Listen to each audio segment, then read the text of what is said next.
No, wrong Twitch.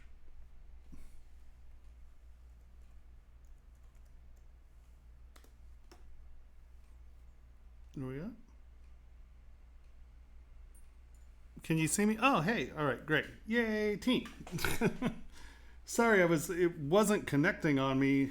I've been trying to get it to connect. Sorry for being late, guys. Oh, goodness gracious.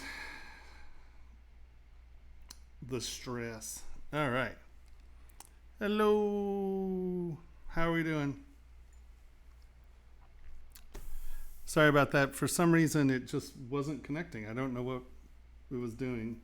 So I had to reload the stream feed and all that back into it. So there we are. I see you. Looks like this is all Twitch, though. Is there anyone on Facebook or the other ones? I hope being that late I didn't do anything that stopped the... Well, no, it says here that it's there, doesn't it? Yeah, okay. We're connected to everyone. All right. Awesome. Hey, guys. Okay. How we doing? Everyone, is this the... Hold on. Isn't today... Yeah, it's the 4th of July. So, yeah, everybody celebrating their Star Warsiness. All right.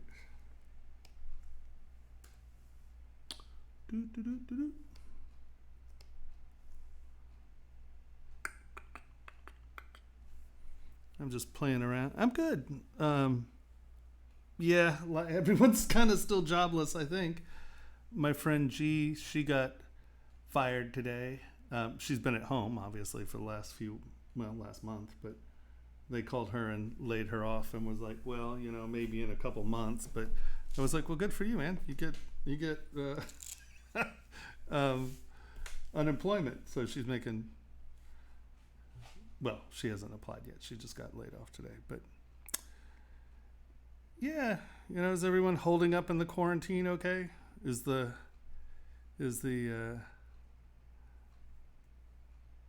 yeah, no, I have class today, so I'm here all day. Mondays have now become very long days, so I'm sure it was just me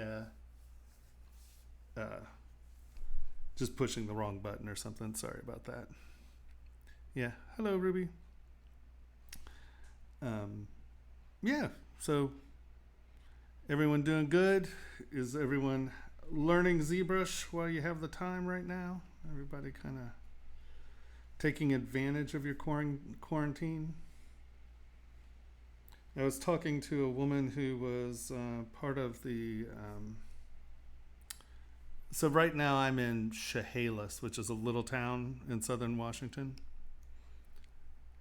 Yeah, I'll tell you what. If it wasn't for other people getting sick, this really hasn't changed my life that dramatically. I mean, this is pretty much what I do all day, every day anyway, so it's not a shocking change. Today was weird. Like last night, like the moon must be in retrograde or something, because like the internet was being all weird, and today the internet was being weird for me, and I couldn't connect, and it was a little on the strange side. But hopefully things will run smoothly.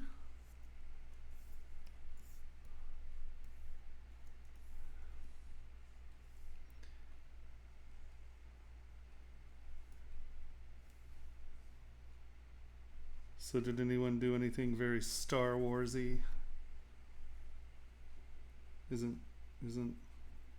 4th of July supposed to be Star Warsy? I guess the fans got all peeved because Disney tried to copyright 4th of July or 4th of July. Force of... I can't even say it. Okay. Disney did something oddly proprietary or tried to make it something, or I don't know. I just read that everyone was all peeved at Disney for the 4th of July something or another. What do I know?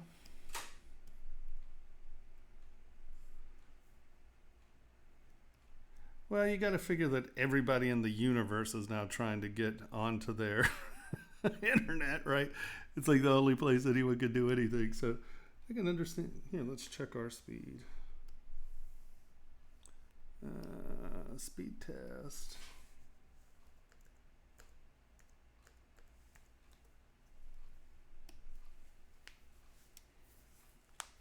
See, that's low for here. That's crazy. Normally that's like in the 80s. Wow. Holy cow, that is slow. Well, I mean, overall that's fine, but I mean, that's crazy because normally it's almost 100.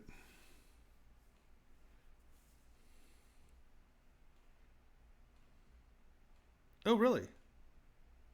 Cool. A new forensics file tool. That's crazy though. That's wow.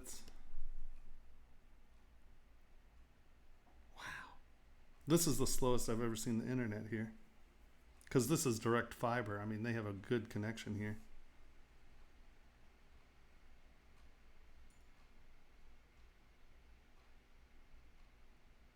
Wow. Now it's lagging out on upload. Oh, okay, 63. That's low. Normally that's in the 110, 140 range. I'm getting like half my internet. I wonder if everyone, if they're all just clipping internet speeds. Now we have an internet clipping speed conspiracy.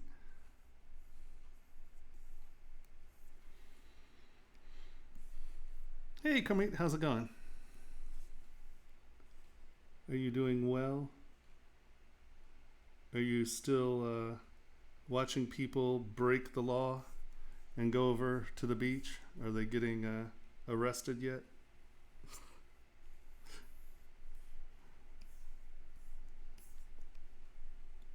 I saw that they were all kvetching and protesting this weekend in Laguna.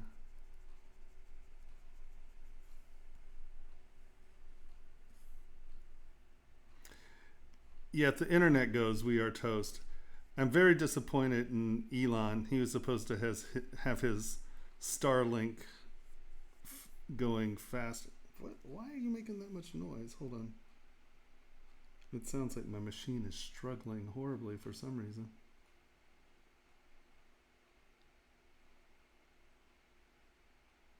Oh, man. No, it's not that bad. Well... weird. Bizarro. It sure sounds like it's struggling a lot more than it is. So they're saying you can be on the beach 6 a.m. to 10 a.m. only, but there's no sitting. So like you can walk on the beach. Okay, you know what? I can. All right. I mean, you know. But let's face it. We all know everyone down there. They're all going to sit down and drink beer and smoke and get stoned and sit there and stare at the water until the police come by and move them. You know?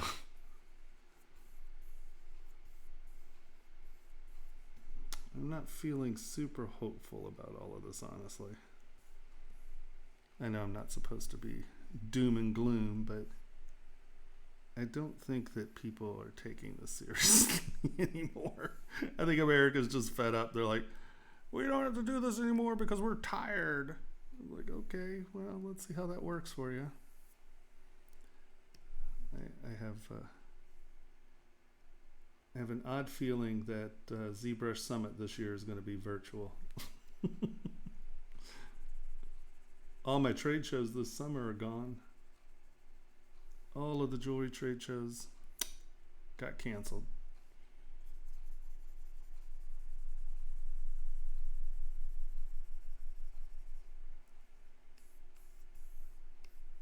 How many of you out there have kids? I mean, because I don't understand how they're going to solve this issue for kids in schools. I don't see an easy solution happening for that. At least not one that I'm going to understand here, because let's face it, if we do actually get a second wave in fall, it's probably going to be worse because, it's going to be intermingled with the flu and stuff. How is that going to play out? I think parents all of a sudden realize, holy Hannah, we have kids and we have to deal with them 24 hours a day. I think it probably changed parenting dramatically too.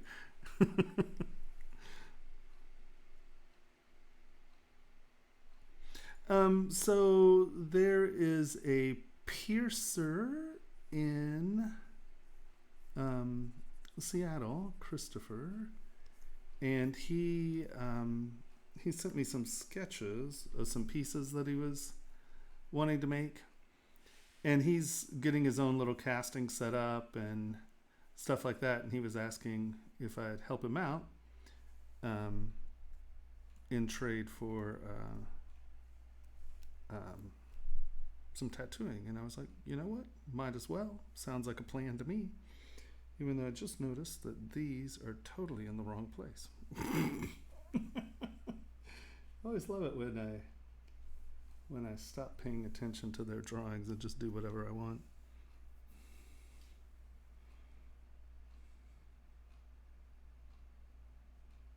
Only 10% of the kids are, well, the thing about that is that the kids don't, well, I mean, what do I know? I don't have any kids, but I would think that, the kids aren't understanding that, well, you better get used to signing on because, this may be how you educate yourself for the next few years. Because, I don't think we're going to have a vaccine. That British company says they're close to having a vaccine. I don't think they'll have it by the end of the year. I just don't buy it. I don't think I've ever seen a vaccine made that quick. So, yeah. But once again, what do I know?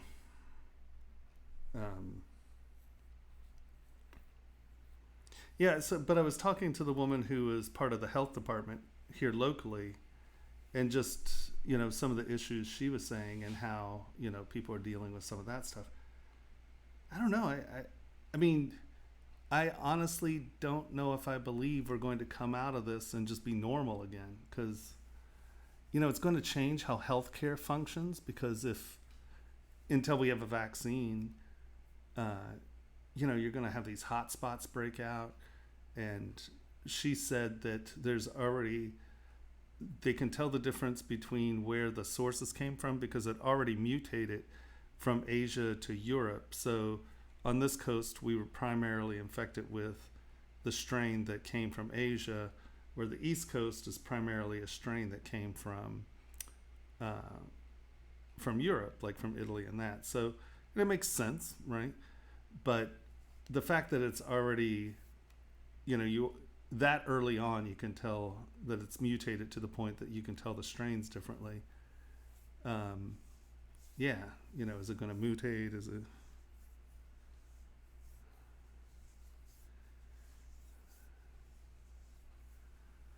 They're gonna, yeah, you just hit one on the keyboard.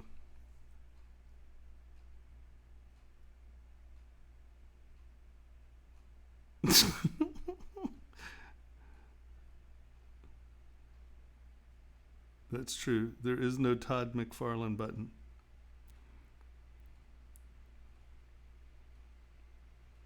No, it's not a setting at all. It's just the one button. You go like this. Oh, hold on. What is it? Oh, I'm Z-remeshing. Sorry. As soon as we Z-remesh, I'll show you.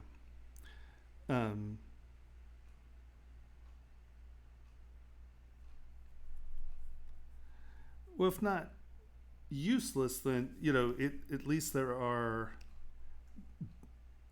if it has mutated this quickly, will we get to the point by the time there's a vaccine, there are mutations of it that vaccine doesn't work? Who knows? It's kind of crazy. It's like, I don't know.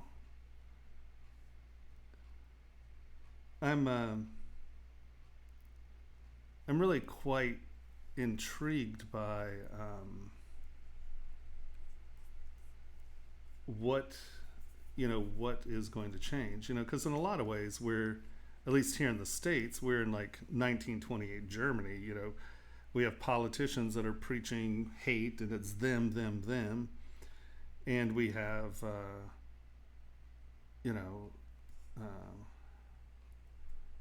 the economies are destroying. So obviously, a lot of people who are losing these jobs, those jobs are never coming back. It's not like, everyone's just going to go back to their job. There are a lot of companies who are like using this as a time to get rid of a lot of the deadweight employees. And there were plenty of deadweight employees who, but,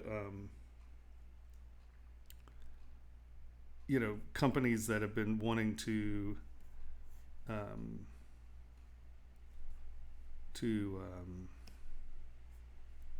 sorry, my inability to walk and talk here, right? Companies that have wanted to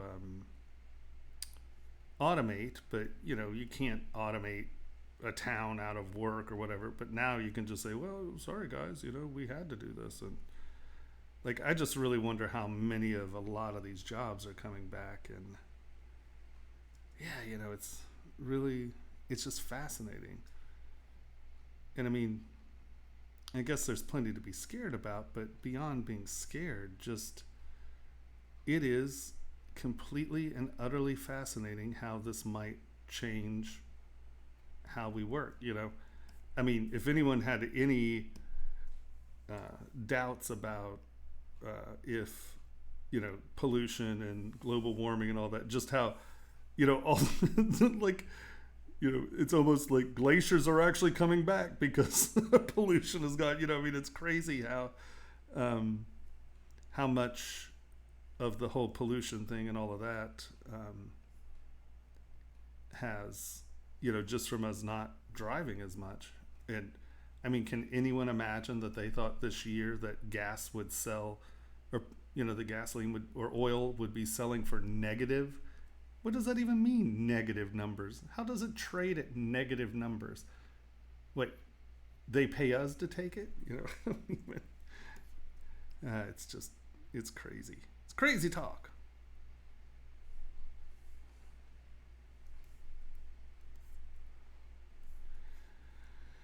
I'll tell you this, it's only going to take, a couple more hits of this. The only way that we're getting socialized healthcare in America, though, is if the Midwest takes a big hit. Because there's this whole, oh no, we can't have socialism. No, socialism's evil. But, they don't understand that the VA is socialized medicine. It's just only until, middle America really gets hammered is socialized medicine gonna happen. I just don't think that, and it's just, I don't understand. It's just so bizarre.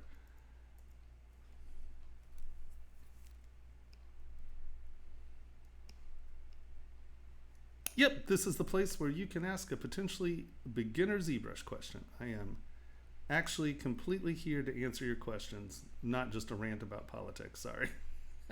I will pay attention to questions if you ask them.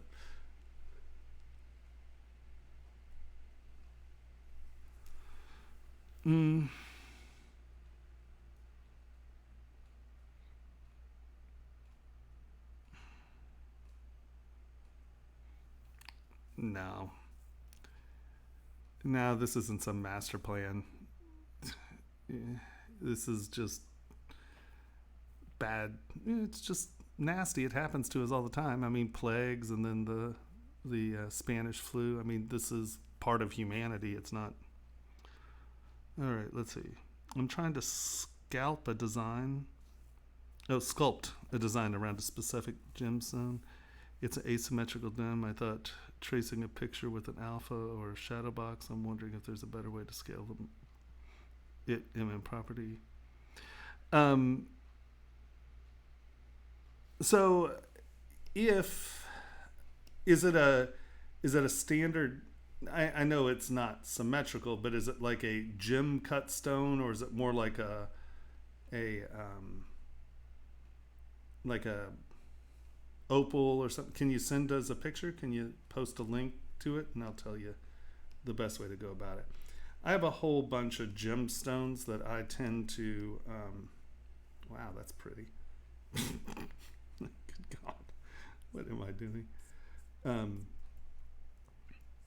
That I tend to use and then just change the scale. So like, you know, if it's an oval cut, it's just a standard diamond cut. Well, I have these lovely diamond stones. If you email me, I'll send you some of these. Or if you have like a standard gem cut, hold on, let's round gem cuts.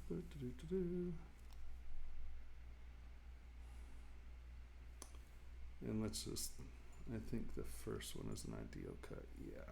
Okay. So if you have a standard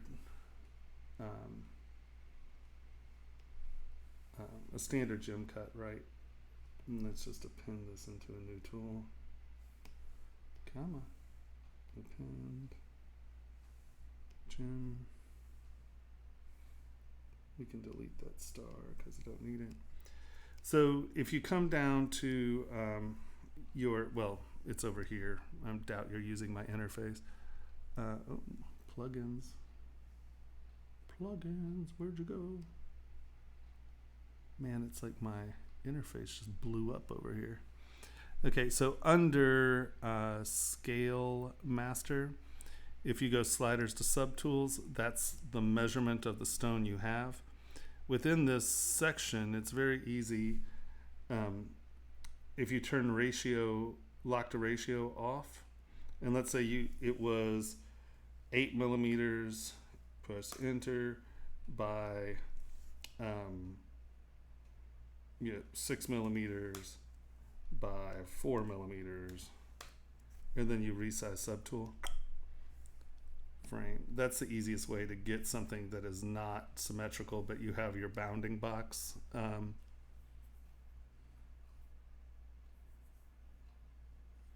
I learned on Matrix is where I kind of got introduced to the computer. So that's Rhino, right? I don't like CAD programs. I think that CAD, I think CAD has completely destroyed the jewelry industry because there's this artificial concept of accuracy, and where it's now much more about, oh, it needs to be a 1/100,000th of an or it's not right. That's just absolute BS. So I think that CAD has kind of ruined people's minds about jewelry. It makes them think weirdly about how jewelry's made. But yeah, I'm familiar with Rhino. So if you have Rhino, if you have like the stone shape, you can change the size like I showed you here. Did you understand how I did that? Is that answering your question?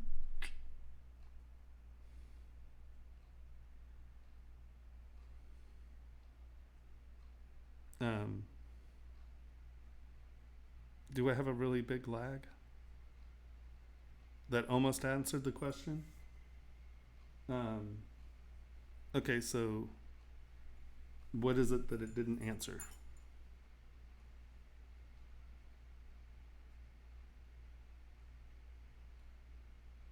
It has a very weird cut. I thought you said it was a diamond cut. Well, I mean, if you have the silhouette, it's very simple to, move this around, and you still have that rough faceting. You might need to change it, but no, it's good. Can you send me a link to the picture of the stone? That's the easiest way to deal with it.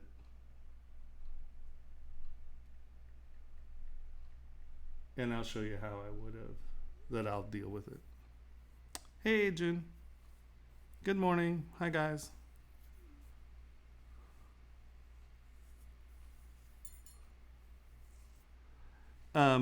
Lewis, I wish I could help you with the with the material stuff, but I use ZBrush for manufacturing, not rendering or to game stuff. So I don't really produce game assets or film assets. So like the exporting of the maps and stuff, I'm not sure because I just don't use that stuff. I go to a printer. I don't go to film or gaming. So I wish I could help you on that. But if you look at the live stream calendar, you'll see people who are doing stuff for game assets, and I think they'll be able to help you. I apologize. It's not what I do.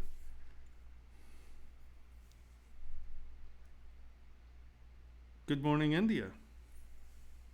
How is India doing?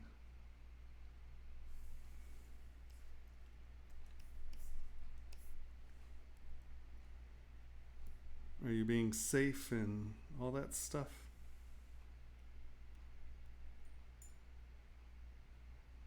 Yeah, if you send me a picture, I can give you a better idea of. Yeah, I'm sorry.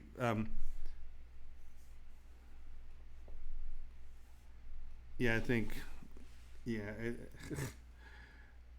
I kind of wish we would start fighting it. Yeah. Come on, you.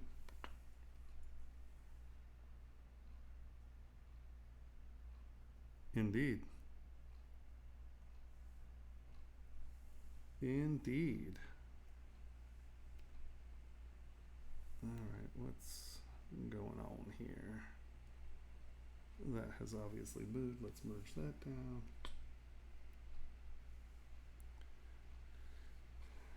W. That's more like it. Go to here. Go to there. Project.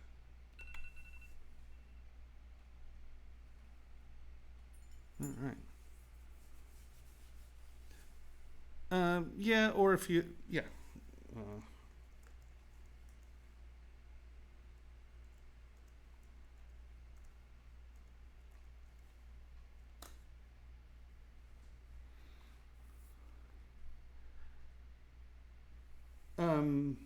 Well, here, let's go look real quick.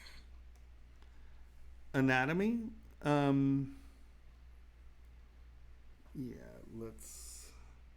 well, if you look up any of Ryan Kingsley, his anatomy videos are nice. If you look up Steve Lord, if you can see any of his stuff, his anatomy stuff is really tight. Now let's go to Pixologic live stream real quick and see who we have out here.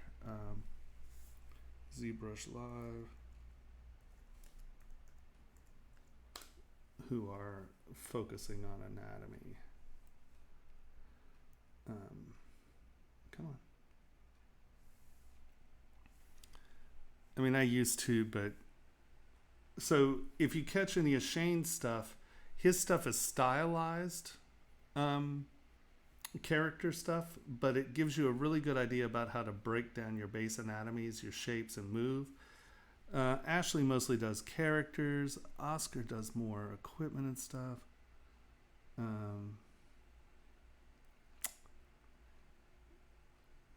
Anna does some really nice anatomy stuff.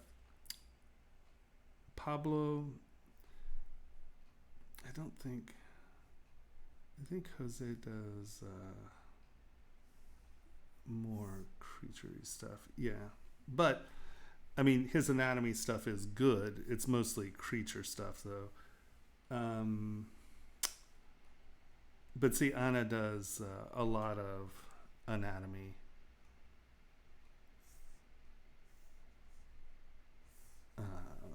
If you just come to Pixologic, if you go to ZBrush Live Presenters, you can kind of go and look at their old podcasts. Now remember that these aren't just, you can come back here and sort of look at these videos, right? All these are archived so you can watch old versions as well. When Mike Thompson is on his sculpting, his anatomy is awesome. Right, you can see that he's probably talking about like repositioning and stuff, but Mike is a mind-numbingly talented dude. And then if you can like watch the videos, kind of get an idea, and then if you have live questions, wait until they're streaming and it gives you their schedule, right? And it'll tell you when they are streaming. So I think going here and kind of browsing through some of this stuff and finding the style that you like, I think that you'll find plenty of information here. There are thousands of videos, so I'm sure you can find one that is good for you.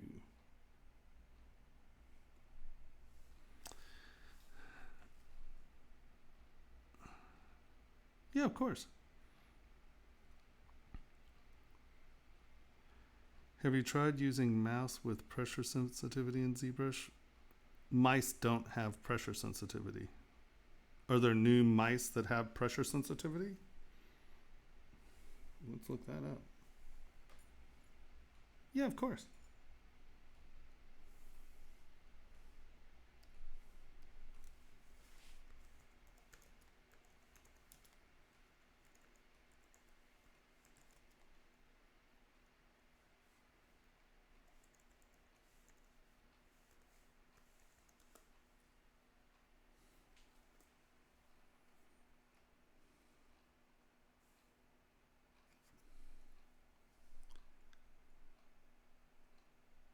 Yeah, all of these are, do any mice have pressure sensitivities? No. I don't think there are pressure sensitive mice, at least not in this context. So no.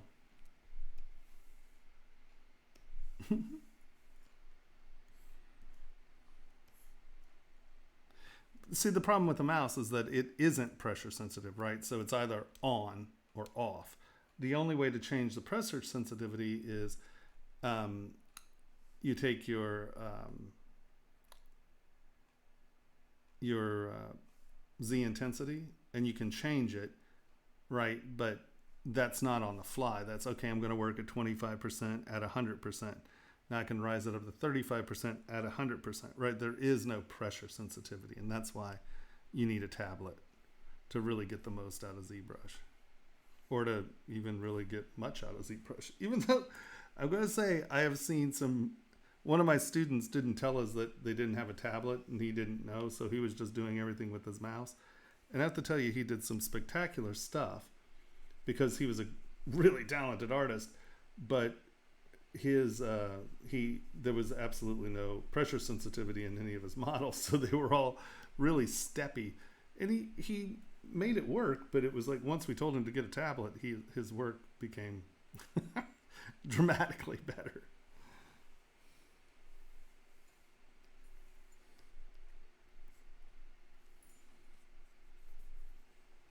So for those of you just joining us, I'm just fiddle-futzing around right here. This isn't really a big agenda. So if anyone has any questions, please ask.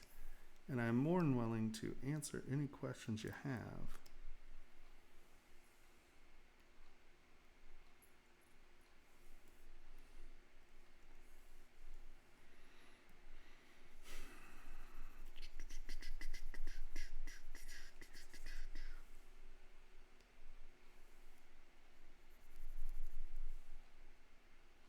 My poor machine sounds like it's really working hard. I don't understand what's going on. No, this is a 2-finger ring. This guy sent me this image. And so I'm just futzing with it. So he can do some printing, and he had a bunch of stuff. I've been kind of going to teach him how to use ZBrush, but he's a tattoo artist, and he wanted to do some of this kind of, that tattoo, what do they call it? Flash art sort of style stuff. So he's making kind of flash art sort of style jewelry stuff. And he asked if I would help him, and I said yes. And so go and trade a tattoo or two for doing some of this stuff for him. So that's cool.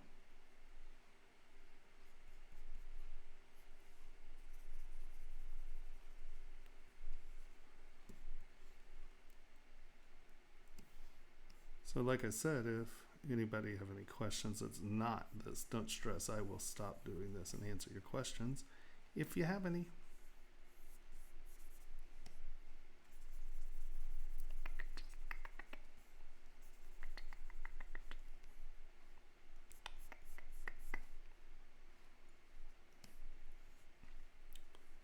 I see we have more people coming in. Hello, kind and gentle folk. Thanks for joining us tonight. Welcome to Pixologic. If you have any questions about ZBrush, more specifically towards manufacturing, not necessarily, if it's about character sculpting, I can probably answer questions, but like UVs and like rendering stuff, that's not really my forte, so I don't know how helpful I can be. I'm always willing to try, but like I said, not really what I do. I usually go to 3D printing and then manufacturing, so a lot of that stuff is just, they aren't very useful tools for me. Thus, they're not part of my pipeline.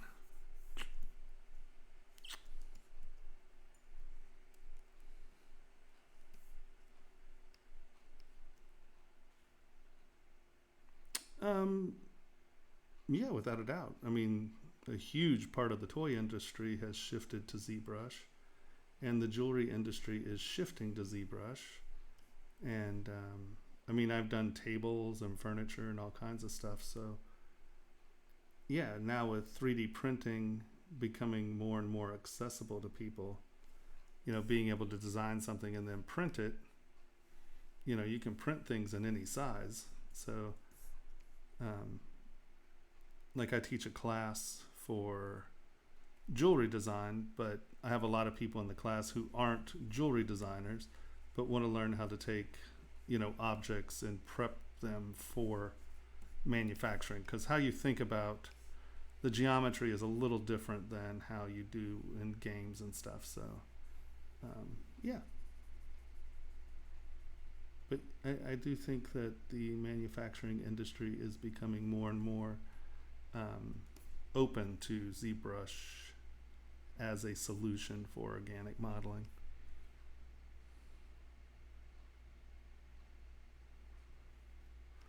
Well, decimation is how you're going to do that. Do you know how to use the decimator? I mean, do you know what decimation is? I'll be happy to show you.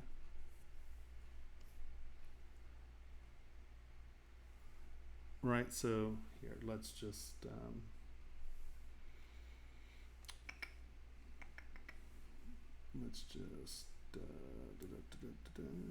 one more.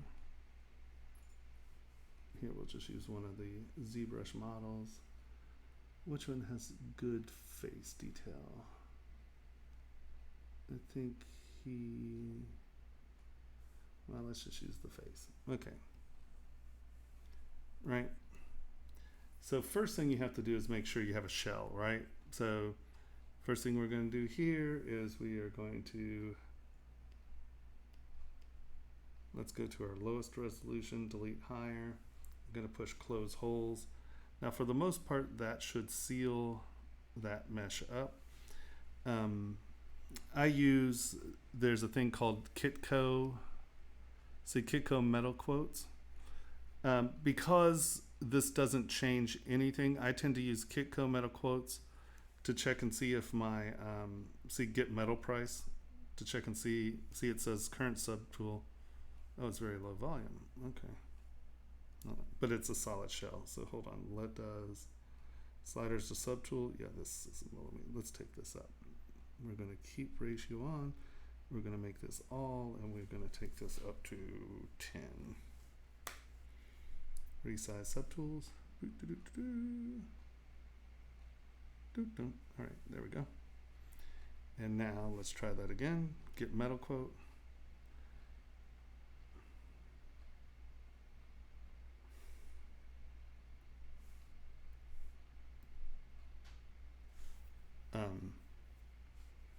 All right. So we know that this is a solid, right? Now, they have a thing called Analyze Mesh, right? Analyze Selected Subtool. And you can see here, it's like, okay, what's our scale? we know that this is in millimeters, so you select this here. And then it tells you that it's watertight, it gives you the volume, and it gives you the surface area. But why I don't tend to check my models while I'm working on them there is because if you notice right here, if you're not paying attention, you can tap this and it changes the scale of your scene. So I find that to be dangerous, especially when I start working and I'm doing it in the middle of the night and all this other stuff. You know, this is a place where you can really screw your model scale up. So the metal quotes, there's nothing here that's changing anything. So if this screen comes up, I know it's a watertight model. And so now let's divide this up real quick. Divide. Let's give it one more division. And I'm going to just put some really, let's give it some texture because I want you all to see what I'm talking about here. Let's go here. Let's go D. David's Dino Skin. And I'm just going to put some texture on this guy real quick.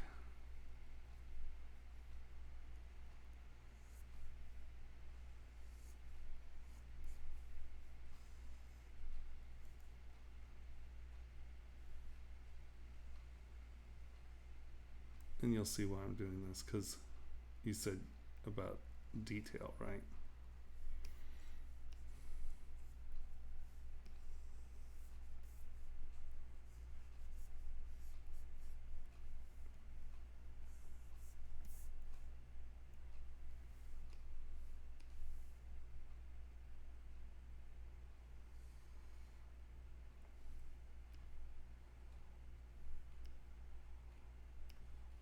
All right, so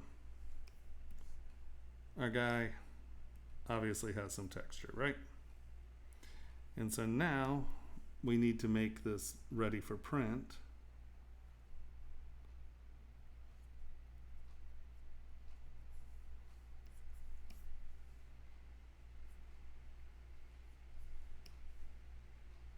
All right.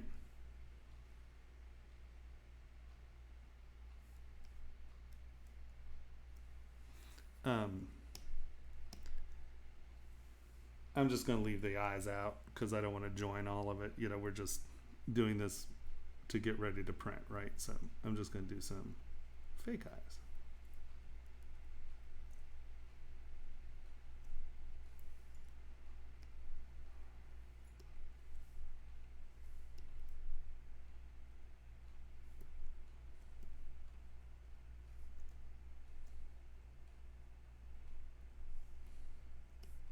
So you see we're at like 3.8 million. Now, how do you lower that to get it to be, you know, a clean model for print? Well, let's just take this down to 250,000. This is Decimation Master. And I've pulled the presets out, so just going to click that. Now normally, hold on, let's escape.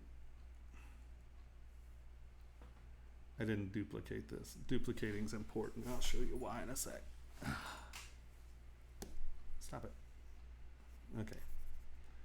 Duplicate. So now we're going to take our duplicated one and take it down to 250,000.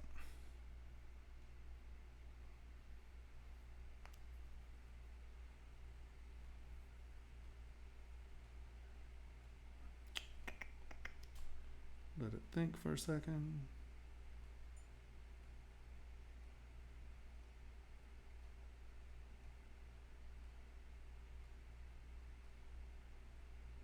Oh.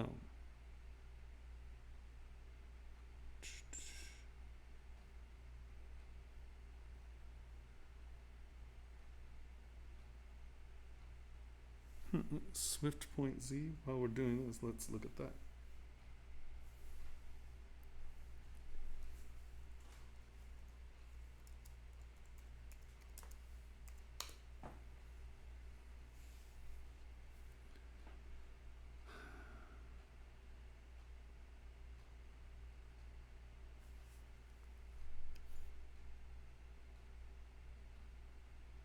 Maybe the variable speed force control, maybe that's what they're talking about.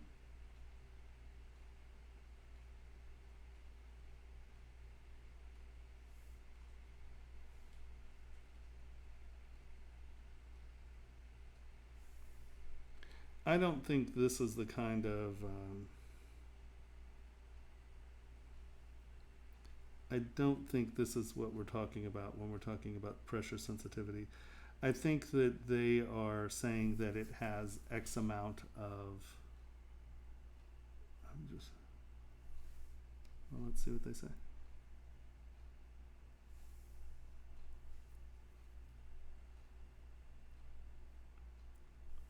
(2017). Stop that. Well, if this is from 2017, I doubt this is what we're talking about because I would have heard about it in, you know, that many years. Z senses how hard you push on the main left and the left fingertip buttons in the middle wheel. All right. Can be figured, button cap, testing suggests, alternative finger caps, further adjustments, slide button cap, deep click. Z senses how hard you push the main left and right, left fingertip buttons, also the wheel. This feature gives gamers the opportunity to perform what normally is a keystroke in the game, especially if FPS performance standard requires keyboard, gives you an actual deep click. Yeah, I think that that's not actually pressure sensitivity. That's saying that you can adjust the sensitivity of the pressure and where it assigns a function. So I'm assuming that what it is like a soft click is your normal thing, and if you click it harder, it does whatever. See the Z driver configurator, you can assign it something to do in that step, but that's not pressure sensitivity in the sense of as you press harder, it's translating that into pressure sensitivity in the as a like a brush sensitivity. Okay, whoever you are trying to type in Top Gun Farland isn't going to do you any good. You can stop now. So this is 250,000 polys, and this is 3.81 million polys. So just going back and forth, you can see there's a little loss, right? Come on. You can see a little breakup between them, but they're pretty damn close, actually. And if we zoom in here, where you're going to lose it is this stuff up here, this very soft, subtle area. That's where you'll lose. But you can see that resolution really wasn't even there too much, but it muddies out. Come on. Why are you not registering? Right, it muddies out with the soft stuff. If you have slightly deeper stuff, it'll work better. But what's nice about this is, you know, this all looks pretty good, right? But we do start to lose it in these shallow areas. Well, a really nice feature of ZBrush now is you can turn on, let's go back to our original, right? We can hold down Control and assign that this state right here is our history state.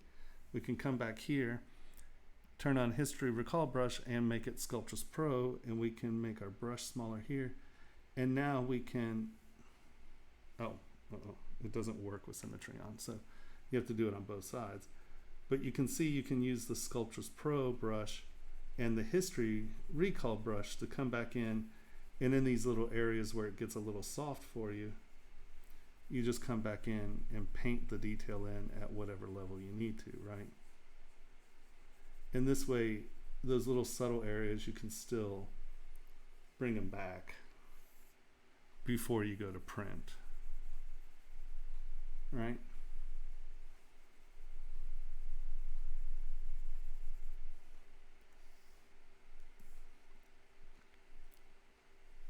And you just kind of brush them back in.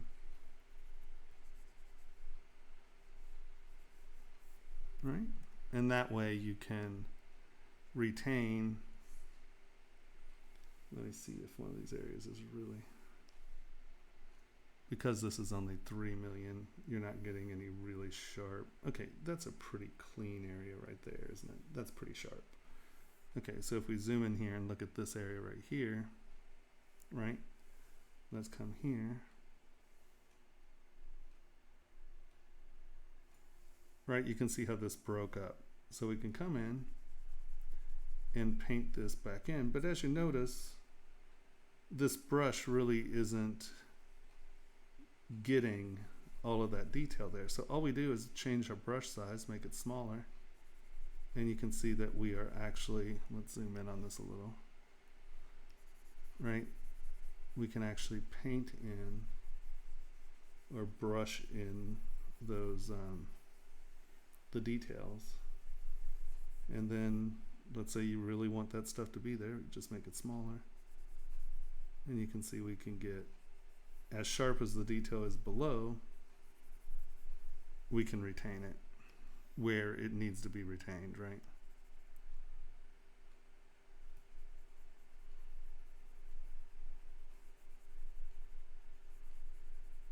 So this is a really good way of getting your mesh small. And then right, you know, as we're adding this, we're like, oh, well, I don't want this to get too high. Let's take it back down to 250,000. And watch, it'll actually retain this detail better the second time around. Because now it knows that you can get away with leaving some of this like this, and you can see that you still have sharp edges. You have that clean separation. We're back down to 250, and if you really need to come back in right there and do it, boop. And now you're just doing it right here. Right, and you can see that we're not at that 500,000 yet. So that's the best way to kind of sort your models. But you got to be realistic too. I mean, if this is this big, you're not going to see a lot of that. So you have to decide what's important and what you will actually see, and then bring it back to those levels. Does that make sense?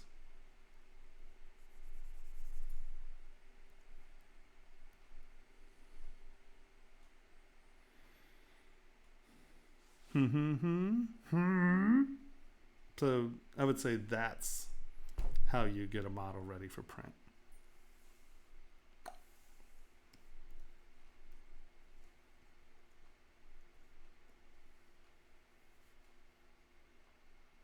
Hey.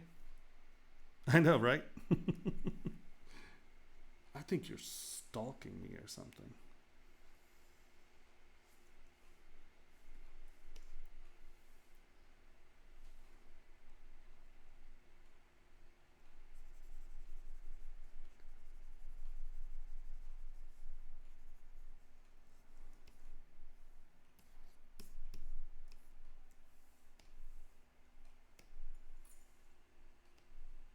No, stop it. That's not the button I'm pushing. That is.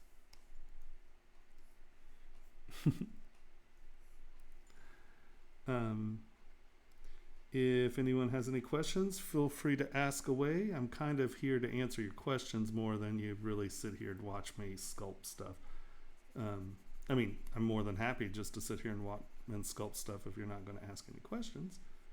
But you're not interrupting me or bothering me by asking questions. That's kind of why I'm here.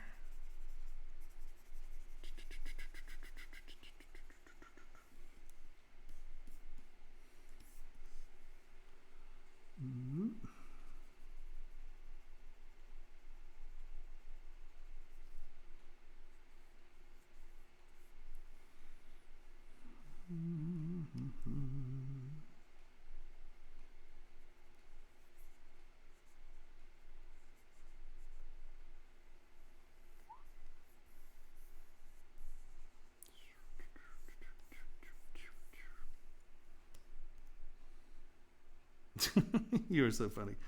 I don't know if I'm grand. I might be getting fat, if that's what you mean.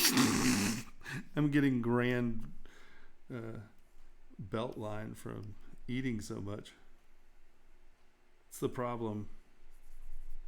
I mean, I usually just sit around and eat, but I don't know. For some reason, I've been cooking more fattening food or something. I feel like I'm just ballooning up here.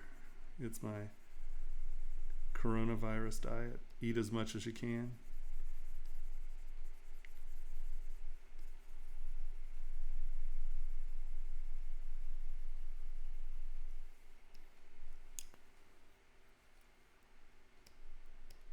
See, right.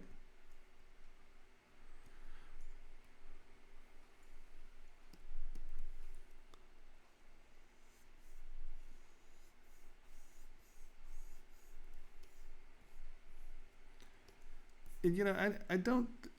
Well, maybe the population actually does love it, but I really have found that some of the celebrities are a little blind to like the what do you- the problems of the working man. I guess I saw a thing where they were complaining about having their kids in the house so much, and now they have to do all this stuff. And gosh, it's just horrible. We had to do couch tents with them, and they built this couch tent that looks like you're on safari in Africa. They're like, yeah, you all should build couch tents too. And it's just like, man, that's an easy way to get your house just like raided. Because when the people get frustrated because they've been out of work for 6 months, they're going to come eat you. Like, what are y'all doing? Rubbing it in the faces that you all have like these, your house, your couch house or couch tent is like worth more than someone's home. I'm just like, I think you all might not be understanding how you are on the leading front of class war. It's just like, yeah, look, I know you're all suffering, but look what we're doing. I'm washing my Ferraris. It's like, let's see how that works, dude. Give it another 6 months and see how your washing Ferrari video plays out.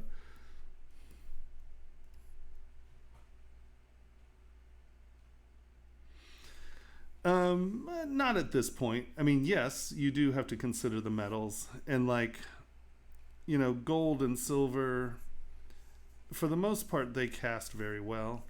But like if you're doing something like titanium or stainless steel, you have to do other things to it. It's not that it won't cast. It's just some materials are much harder to finish, and so they're going to have to go through a much more aggressive finishing process. So I tend to design to the level that I want it at, right? So like at this point, I'm not worried about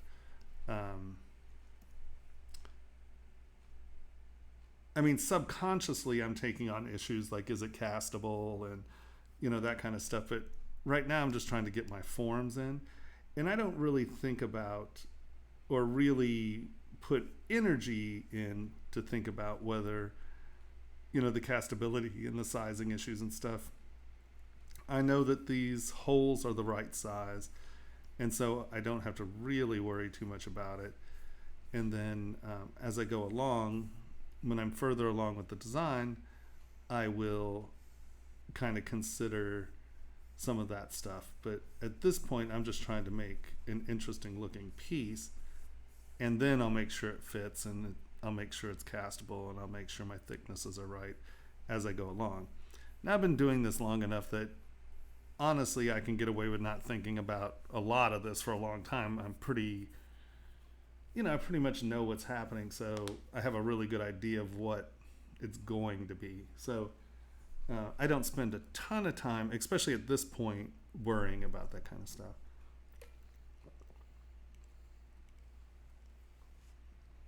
Now, when we get to the end and I put some detail in, and let's say I'm going to stainless steel instead of sterling silver, I'll come back in and kick that detail up and make it deeper and change, because the finishing process in stainless steel is very aggressive. So I know that I have to deal with that process, and so I will then start to wrap my head around what that means at that point. But I'm always going to try to get my design in without too much consideration of manufacturing. But once again, I've been dealing with the manufacturing issues for a long time, so I think subconsciously I'm dealing with a lot of that stuff, and I'm just not making conscious decisions about it.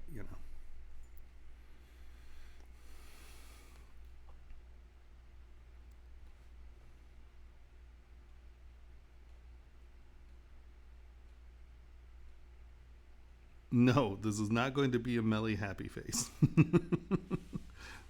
Don't get on my rapper jewelry.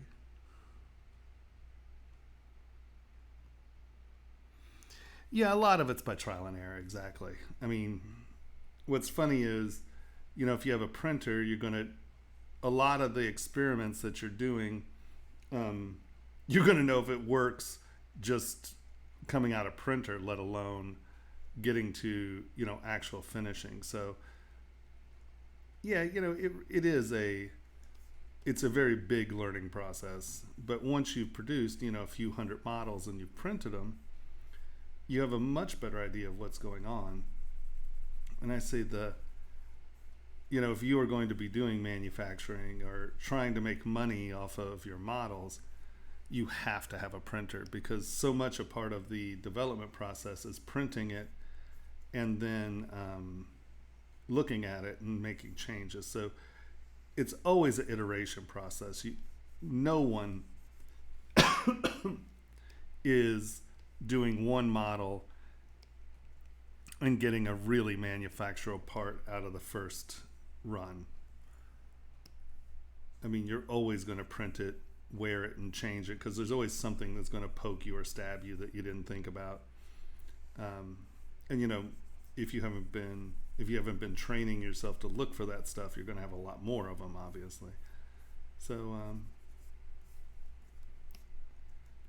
yeah, I think that's the trial and error is definitely part of the learning process.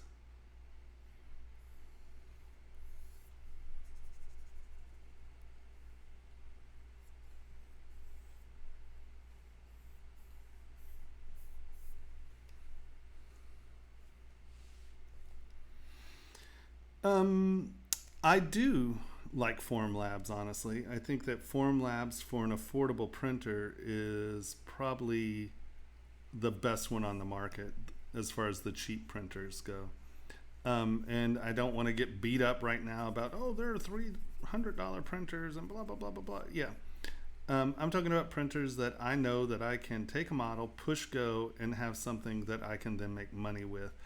A lot of the other printers, their support software sucks or this and that. There's, Formlabs is here. It's not going anywhere. It's a good company. They're nice people, and they make a good product. So, if you're going to buy a cheap printer, and when I say a cheap printer, I mean the $3,000 to $7,000 range. I think the Formlabs really has shown itself to be a good, reliable, high quality prosumer printer, right? I mean, because a good professional printer, I think they start at 22,000 and go up pretty quick from there.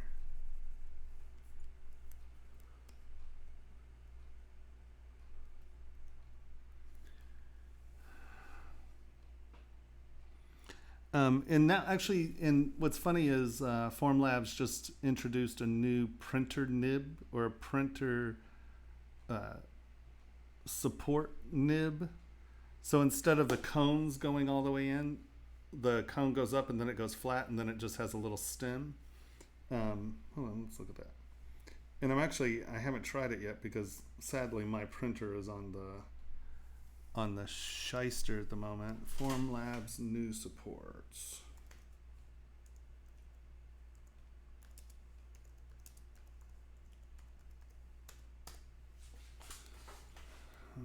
Let's see, imaging. The one I saw was in the castable. All right.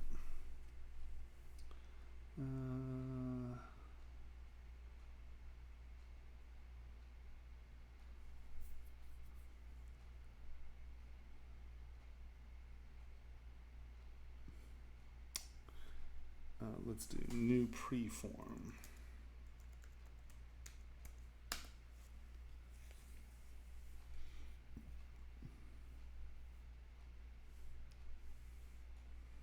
Was it here?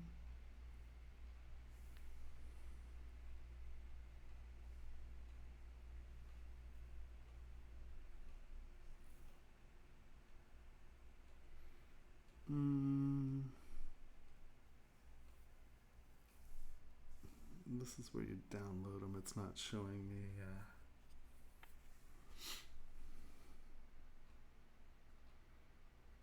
No, new, yeah, see, introduction of the new hair tip support. So let's do this. Castable resin, new hair. Boom. Paste.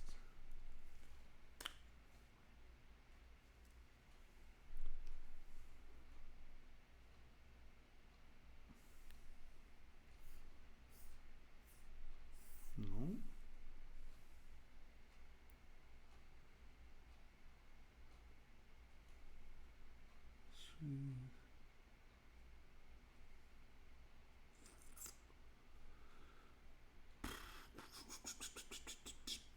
So let's just do this.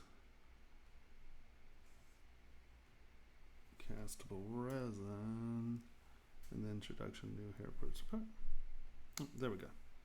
So you can see what they've done is instead of the cone going all the way in, they have the big support and then the tiny pins. And I know that on the Solis's new support stuff, that's super exciting. So I have not been able to experiment with this yet because my printer kind of is squirreling out. So I need to sadly get a new printer. But hopefully that'll be soon. Sadly, Formlabs isn't calling me back because everyone's gone.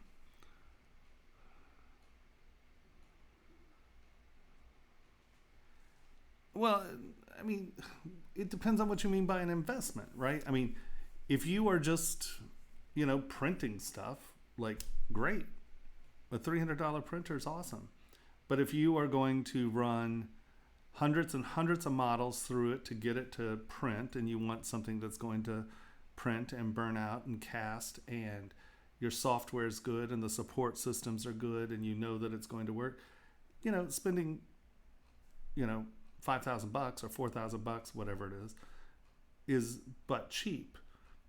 If you're printing, stuff for the house and you're just going to print a few things out of your jewelry just to see what they look like and how they fit, yeah, that's fine. But know this, you're not going to have none of those print at 25 microns.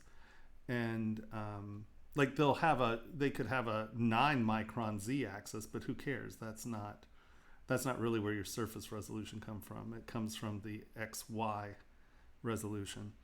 So printing at a true 25 microns is a big deal. That's why a SolidScape costs $20,000, because it's printing at a true XYZ 25 microns, and you can actually get it smaller now.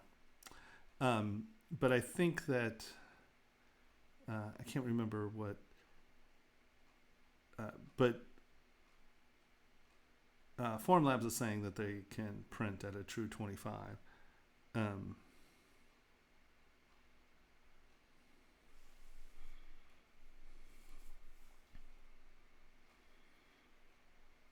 Yep.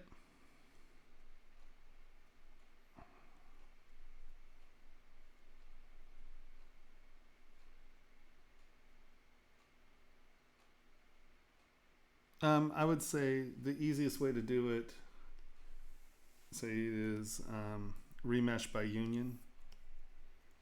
So let's turn our eyeballs on, merge down, and just go into your gizmo, go remesh by union. And that's not going to change any of your geometry. All it's going to do is merge everything into one shell.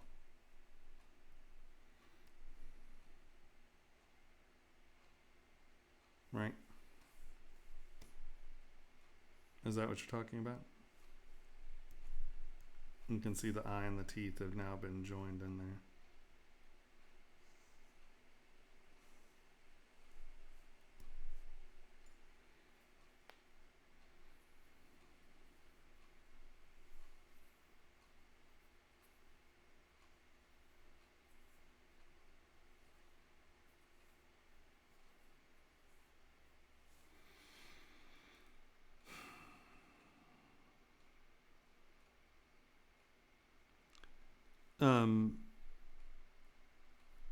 Well, that's remesh by union is just a Boolean union. It's just a fast non-process. You don't have to pre-process it or anything. You don't have to assign levels. It's all on the same.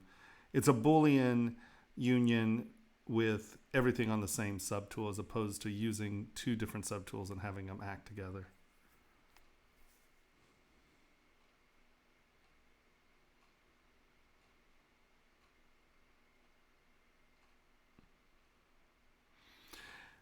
Yeah, 25 microns is pretty close to where speed versus resolution versus the resolution that you're going to keep after finishing, 25 microns really has become sort of the sweet spot.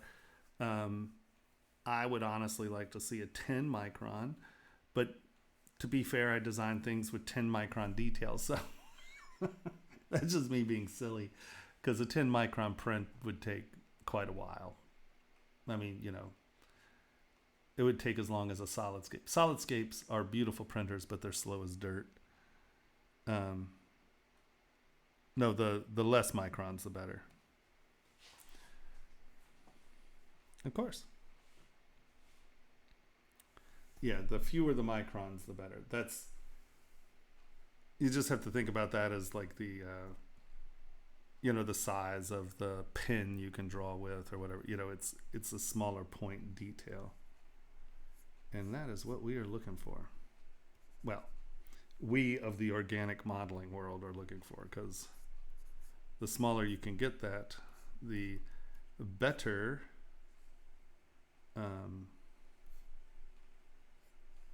the smaller you get that, the better off you are. You have a lot more resolution that you can play with. And I am a resolution hog. I want as much resolution as I can get, because I put lots of tiny surface details on stuff, and that's sort of my jam.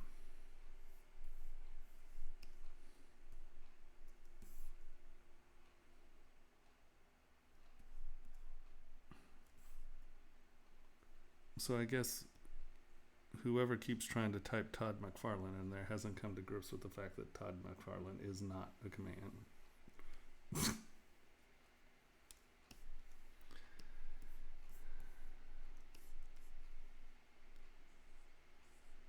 I don't think we have any of the ZBrush moderators on there. I just kick the person who keeps doing that, because it's annoying. Thus in turn why they're doing it.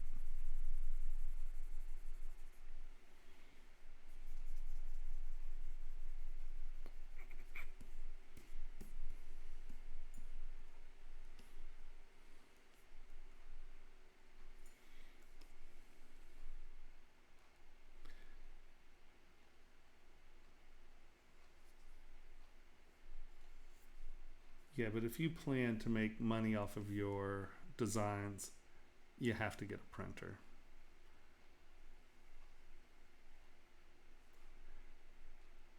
And yeah, those Frozen or the Mars or whatever they are, I mean, they print 50 microns. And, for a lot of stuff, that's totally more than enough. Especially if you're printing stuff for around the house and things like that. That's perfectly workable. But I mean, if you're trying to make jewelry, well, as long as you have no surface detail, that's fine. Like Tiffany's would be fine with that.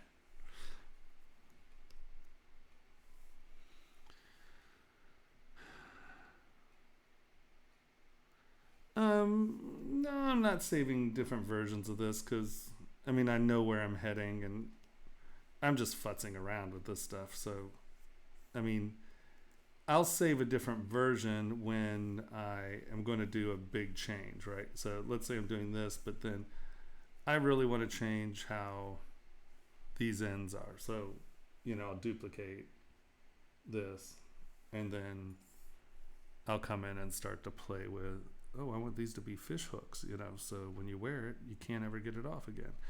And then I'm like, that's really a stupid idea. I can just throw this one away, and I'm back to my, original model. So it really comes down to how dramatically I'm going to change this. Because like this, I'm not really changing the detail. I'm just kind of creeping up on what it is. So these haven't been what I would call changes. Because I'm still sort of still in the kind of sculptural block up phase here. I'm not really trying to refine or finish any of this because I don't know what I'm actually going to run with. So, and I'm going to do something like that. I don't know. Let's look at it.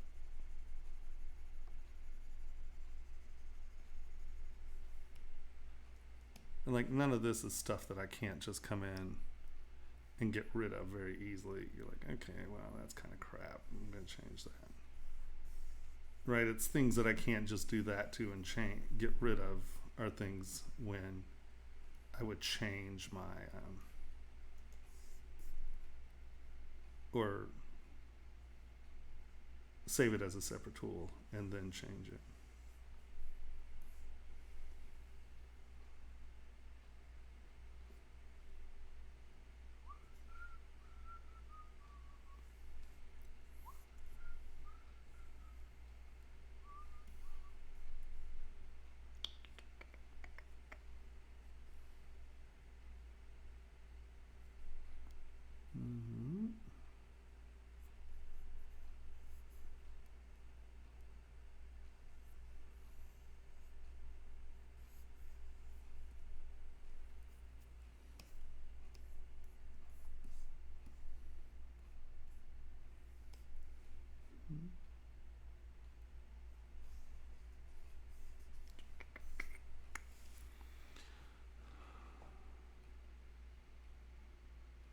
Yeah, then of course, buying a $300 printer makes sense. I mean, if that's all you can afford, it's better to be printing than it is, because it's not like you're buying a $2,000 machine and you're not waiting for the $3,000 machine. The Photon or the Phaser or whatever, I think those come out to $1,200 to $1,500. If you're going to spend over $1,000 on one, save another $1,000. I mean, at the end of the day, $2,000 isn't that. Once again, if you're just doing stuff at home, that's not what I'm talking about. I'm talking about people who are going to try to make money making models, right? So when I talk about stuff, people get very defensive about this whole printer thing. And it's like, oh, you're just shilling for the man because it's a $3,000 printer. That's the most expensive thing in the world. Dude, I mean, we have printers that are $150,000 and $200,000 at the other shop. An Envision Tech with its mini lenses is $220,000.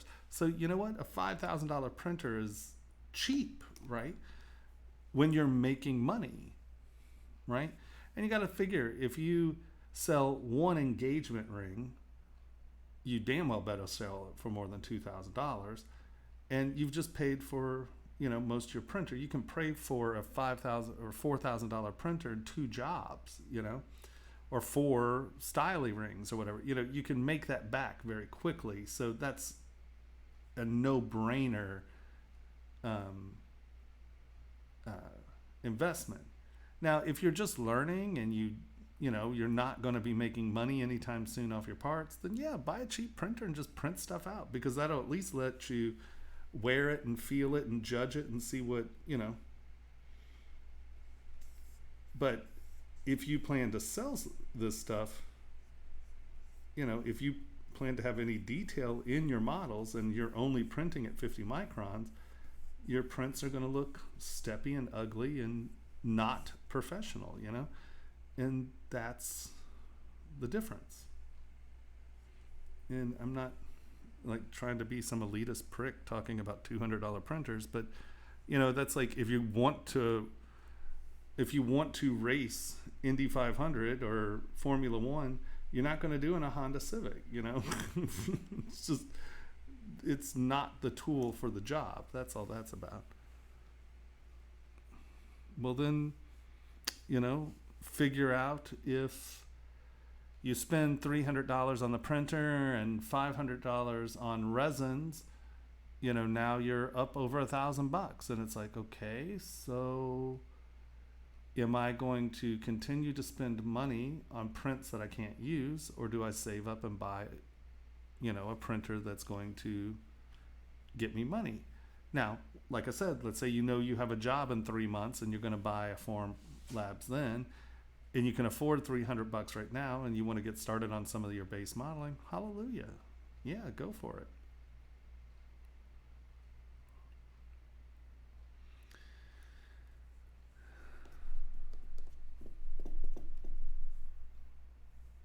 I very rarely start with sketch. So, I mean, okay, you can see what I'm doing here, right? Well, this is the sketch for it. The guy sent me this sketch. Christopher sent me this. So that's the sketch I'm working off of. Well, I'm not really paying too much attention to that. And I'm making something fun, right? You know, looking at this, deciding, you know, what I want. Now we have this like little top here. So I'm going to take this and divide. Well, first let's put a little band on it.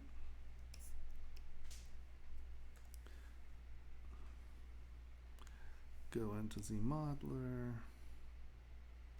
insert. I want to make that insert single edge loop, and I'm going to just drag that out so I have a similar bandwidth, but I'm going to throw one in the middle of these. Hold on, let's make that multi, and so those actually go to the center. So those are roughly the same size, right? And now I'm going to take this, oops, and I'm just going to raise this up. Nope. I'm going to raise that up. And I think I'm going to drop this down a little.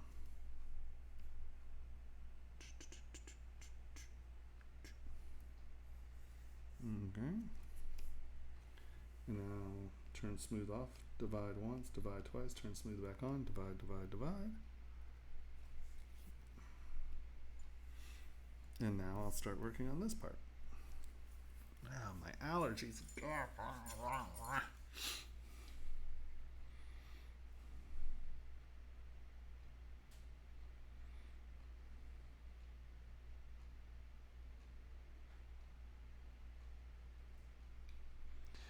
Yeah, most of them are older variants.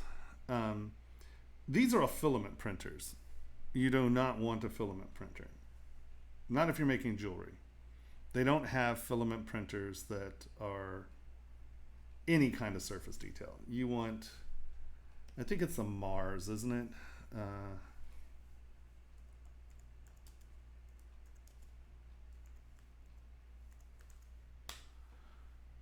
So this is one of the cheap printers, right?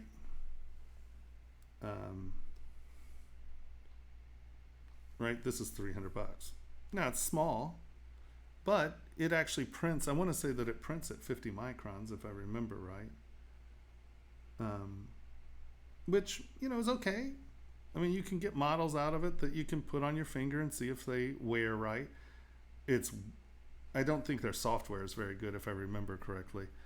But, you know, there's that. Now, the other one is Phaser, if I'm not wrong.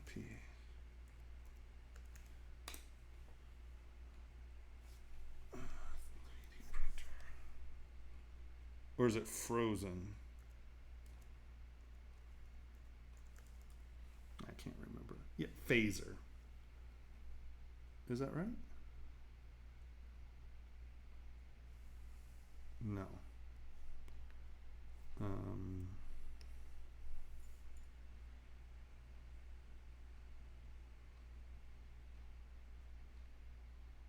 Is it Photon?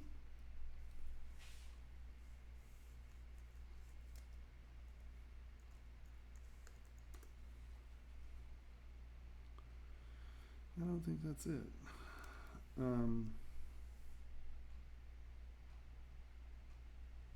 Oh, yeah, maybe. Yeah, it is Anycube, but it is their, no.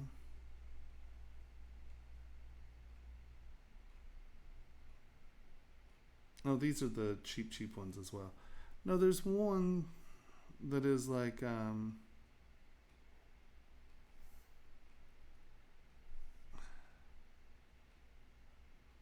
can't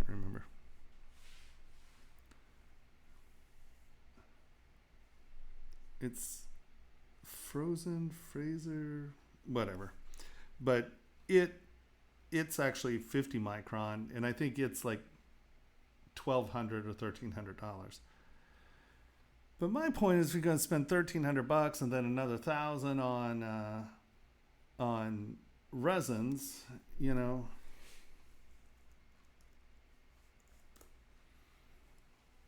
Form 3. How much is just the standard Form 3? So $3,400. You know, I mean, yeah, it's twice as the other one, but I mean, come on. They're awesome. I really want one of these. I want one of these right here. But sadly, they're already sold out. Yeah, Q3. I need a printer tomorrow, honestly. You know, $3,400 or $3,500, that's not expensive. Resin is light curing a liquid, where filament is a heated element that spits out molten plastic and it binds together. You don't want those. Not if you're doing any work with any kind of detail.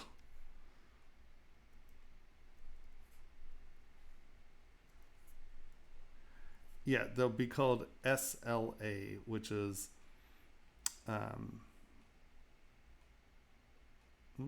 is it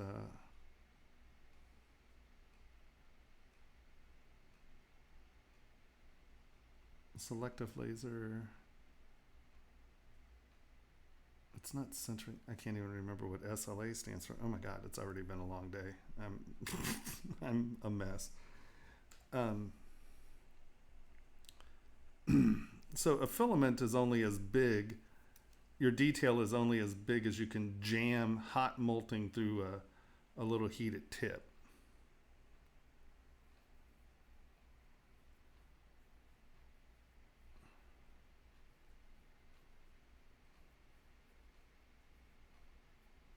Well, yeah, you wash it off in isopropyl alcohol and then desprue it.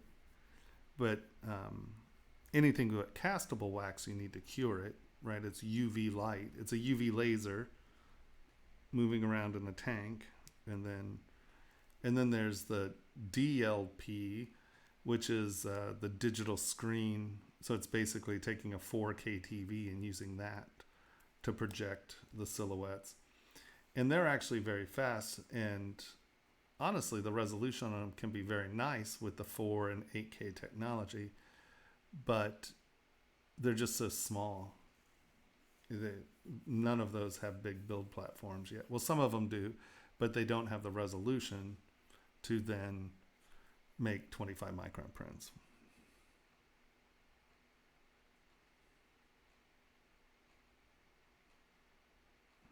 Right, so hold on.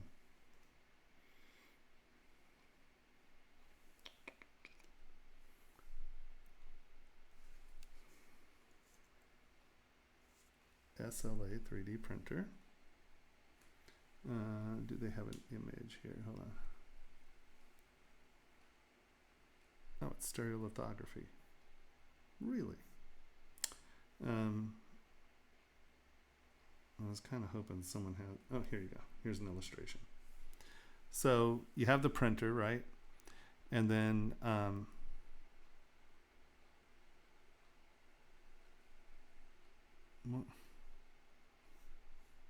right.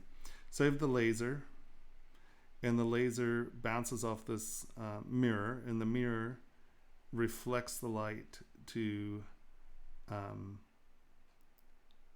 it traces out the patterns and it slowly grows it this way, where filament printing goes the other way.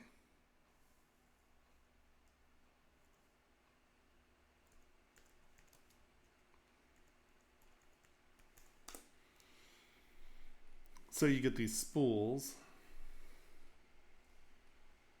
and here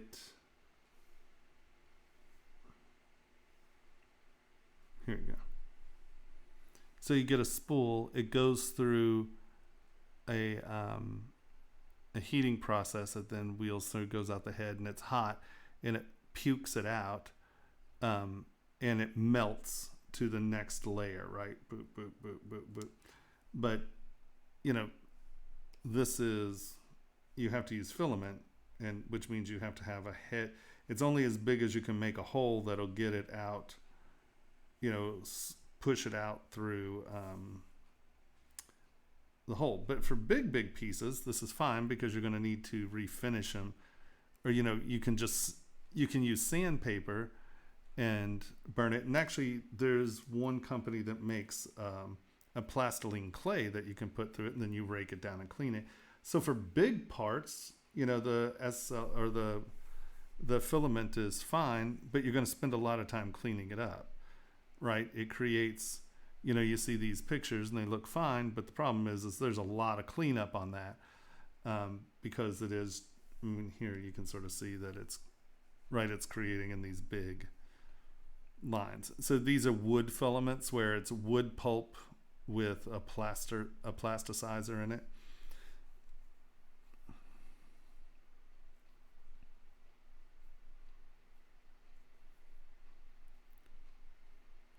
Yeah, frozen. PHROZEN.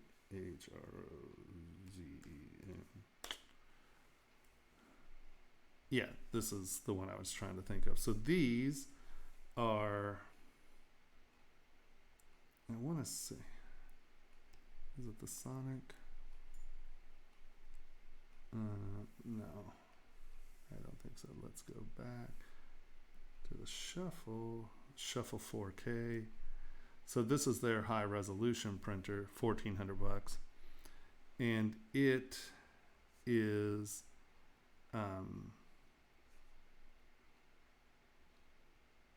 I'm trying to find. So you see what I mean? This has, instead of a LCD screen, it has these LCD screens under these little magnifying globes, and it balances out to where it makes it tighter.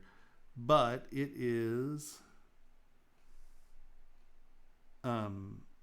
it's 31 microns XY. So that's getting close, right? I mean, that's pretty nice. And this is actually supposed to be a fast machine. I've never actually seen a part off of it. And I don't care what they show you in these pictures. It's pictures for the most part are complete BS.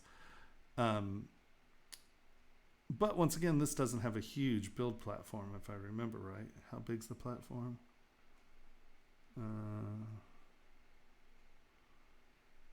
So 120 by 70 by 70. So, you know, it's probably a build platform like that, right?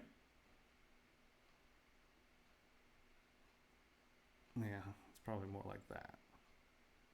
Well, great. You know, the Formlabs has a 5 by 5 by 7, and you know that's just a shit ton more area to print on. But it's not a big build plate. Yeah, no, I mean, you know, 31 microns is good. You know, and you know it's $1,500, and it's a tiny build platform for $1,500. That's just, I mean, for the Formlabs, you're just getting a much bigger build platform and better resolution for not that much more expensive, right? You know, twice as much. But that's when it comes down to what are you printing? You know, I tend to print bigger things, so being able to print, you know, the bigger models is definitely worth it to me.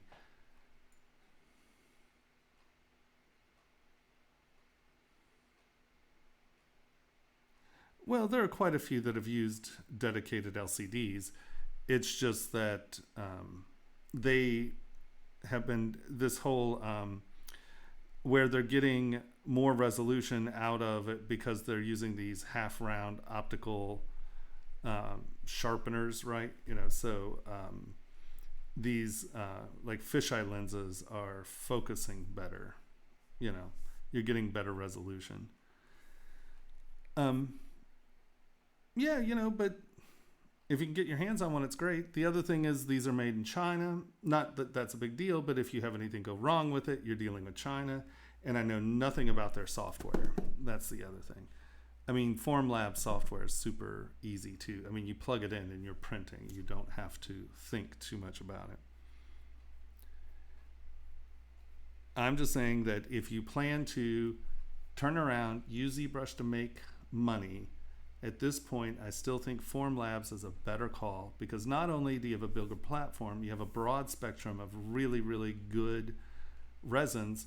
And what you'll start to understand when you have a bigger printer is that you start printing all kinds of other stuff. You print your drilling jigs, and you start printing, I mean, I would say 80% of what I print isn't castable. It's all other stuff. And yeah, I think that once you start just having a printer, using it, knowing that it's, mechanically scalable, where you can make things that are mechanically sound, it's just a great it is a great printer for not a lot of money.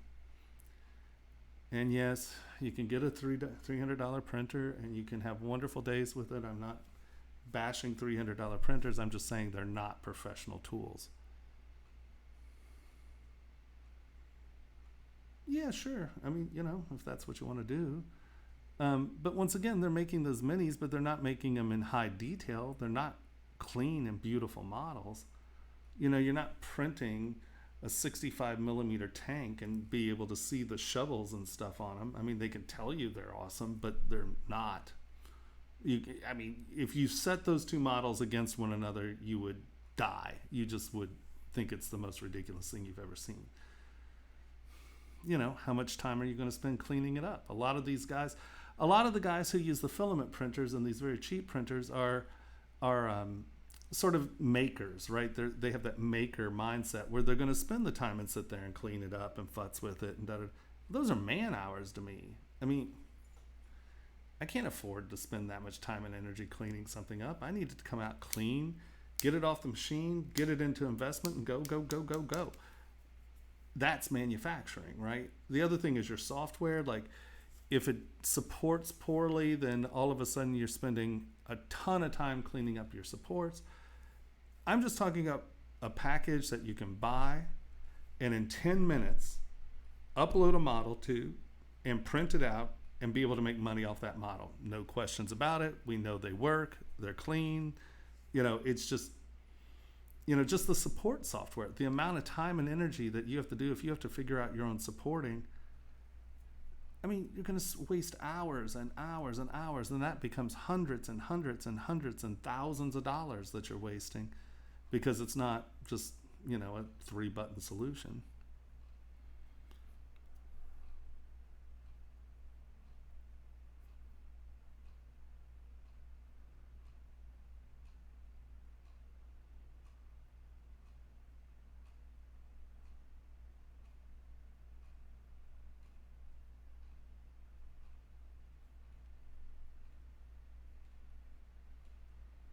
Well, it's just people get all like aggro and offensive because they're like, oh, you're not being realistic. You can get a $300 printer and it's great. Yeah, it's great if you're making chess pieces for your kids.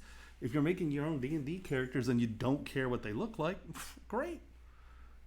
Seriously, buy one of those cell phone printers. They're kind of cool. Great, they're cool. But that's not a professional tool, It's not. You're going to waste so much time and energy trying to get clean models that it's not worth it. It's a silly conversation, honestly.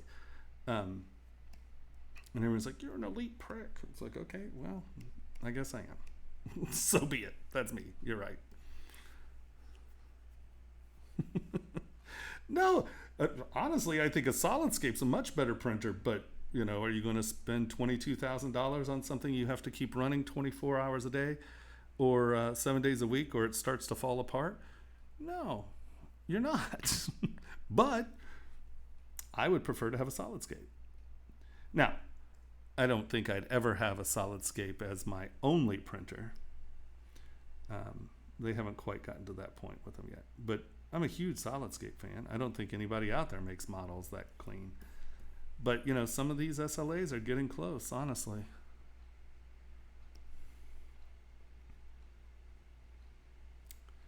They are getting close.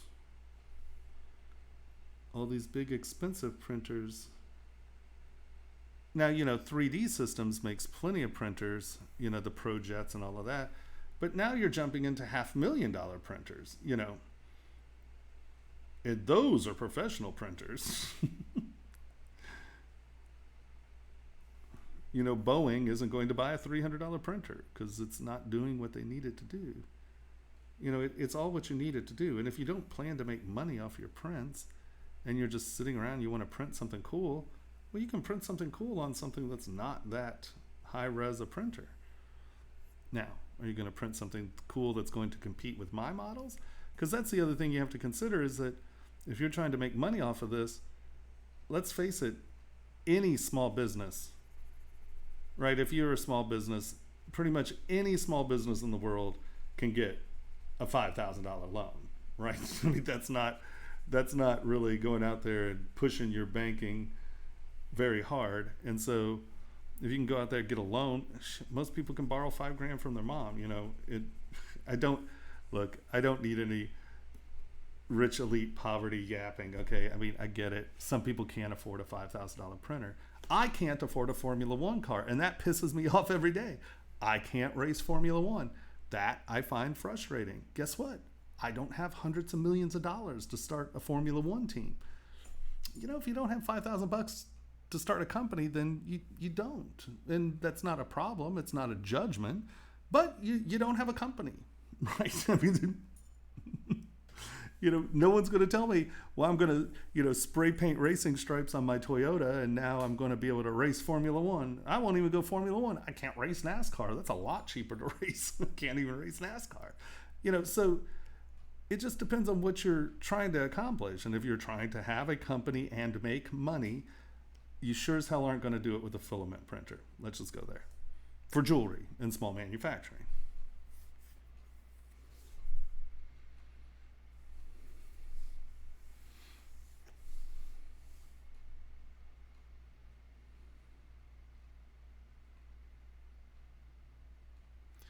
Yeah, and I mean, 3D Systems makes printers that are big. I mean, this, where is it? ArtStation.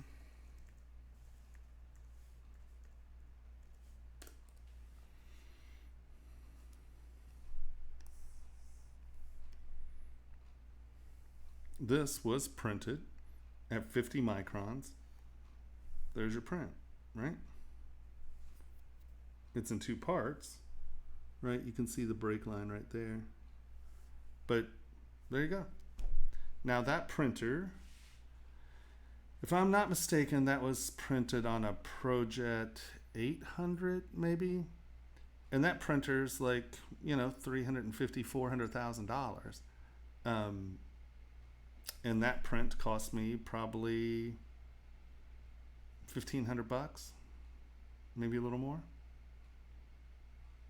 Yeah, something in that vein. But that's printed at 50 microns, that big,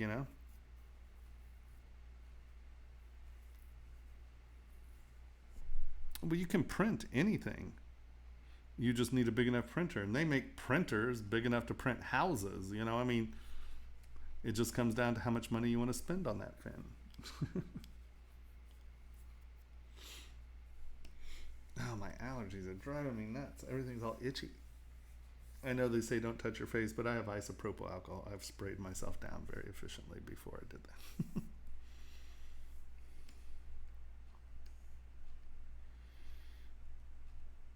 No, actually, the house printers aren't that expensive at all because basically it's just a big cement just dumper on a 3-pivot pen. So now if it were an SLA printer, that'd be awesome, but it's not.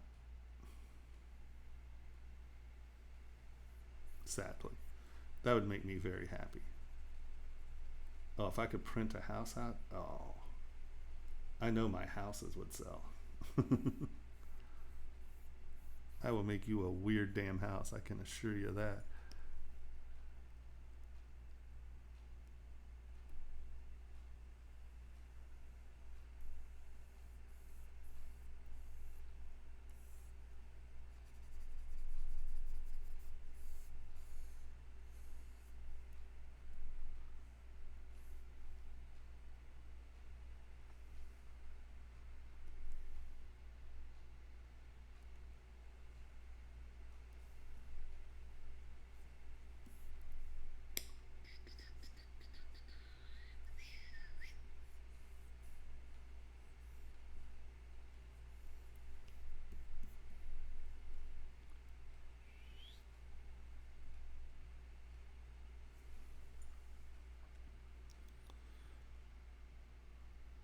Well, this is the 24-inch with the Pro engine in it, so it has the computer in it right here.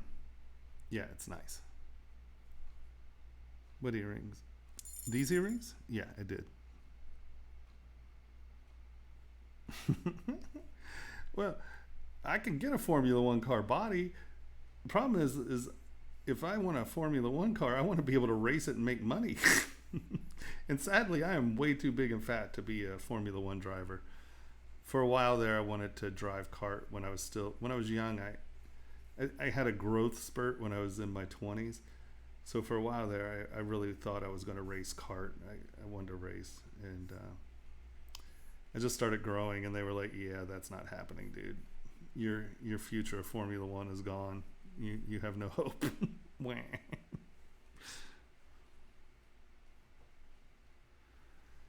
Right? Yeah, but see now, I mean, what are my chances of making money off that? Sadly, when you get as old as I am, you need hobbies that are going to pay your rent. Because sadly, I'm going to be self-employed for the rest of my life. I'm getting old. I need to contemplate my passive income pseudo retirement strategy here. I mean, I'm never going to retire. Nothing's going to ever make me stop working. I like what I do. But there definitely has to come a point where I'm getting passive income, because the whole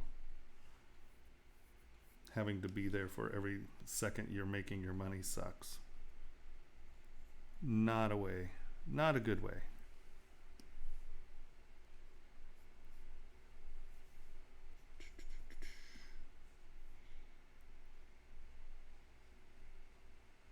So the word for the day is passive income.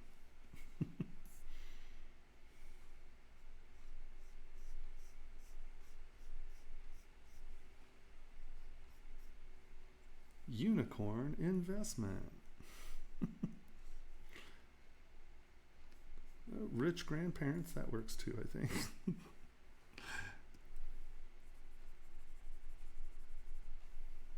Didn't work out too well for me, but that's a completely different story.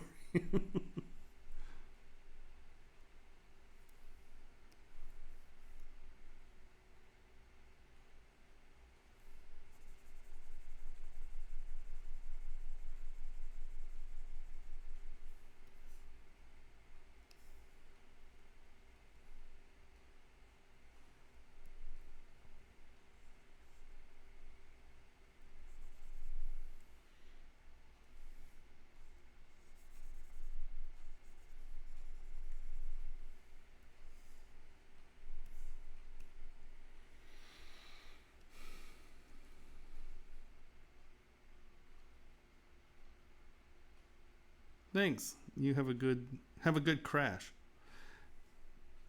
No, some of the RC leagues are awesome. They actually have Formula One RC leagues, and they are absolutely cool. I really want like a micro RC league, so like HO scale, or because they have 1/64th, or is it 1/82nd scale? I can't remember. Whatever HO scale is, they make RC conversion kits for HO scaled cars and trucks and stuff. And they actually have people building these like little forklifts and stuff in HO scale. It is so damn cool. Oh, here, look at this. This is rad. HO scale RC trucks.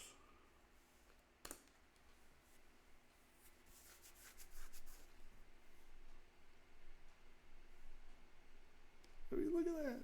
Are you kidding me? Oh, here, look. 187 sec. Look at this.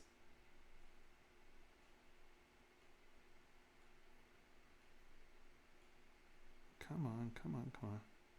Do I really have to watch your dumb ass? Look at that. Oh my God, that is so cute. And they actually have like turn signals and like lights and it. Oh my God, it is so cool. Look at how small those things are. And they just tape on the RC unit and stuff it in there.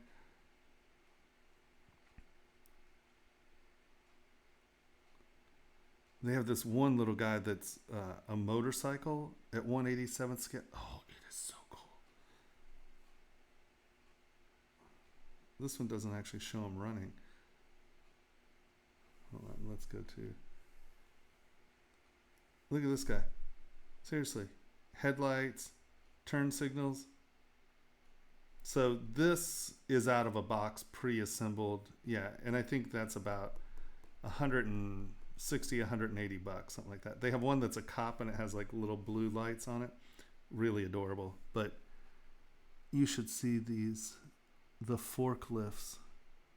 180. Yeah, here's the little Unimog. And like this is a kit. The Unimog kit is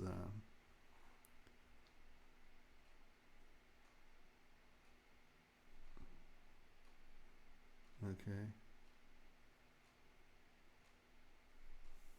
Look, it fits in a pack of cigarettes. I'm sorry. That is just the coolest thing in the world. And they actually have like little forklift competitions and stuff. Dude, these guys are awesome. And of course they're all crazy Germans. I love my people. They're off their nuts. They're crazy.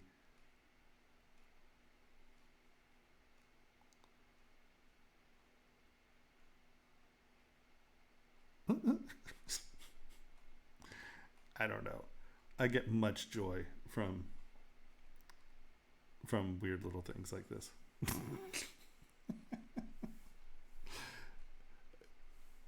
See, this is just completely, absolutely, and utterly designed for my obsessive compulsive disorder.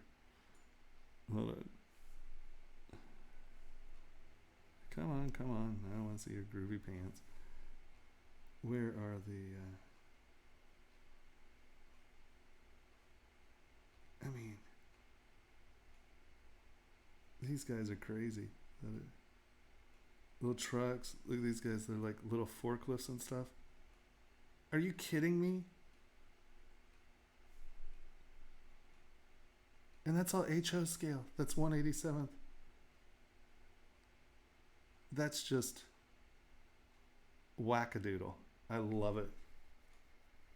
I love absolute lunatics who put under microscopes and build tractors that work at HO scale. These are my people right here. Yep. Come on. That is the most absurd, useless, most awesome stuff in the world. And they have entire conversion kits. You can buy the piston kits for them and stuff. Oh, they're so cool. The thing that blows me away is the ones that have like turn signals and headlights and sirens and stuff. And you're just like, what? All right. Enough of my absolute 187th geek out there. Oh no, I just love it. I think it's awesome. duplicate.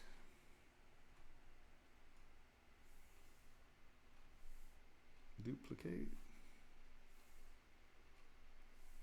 Merge down.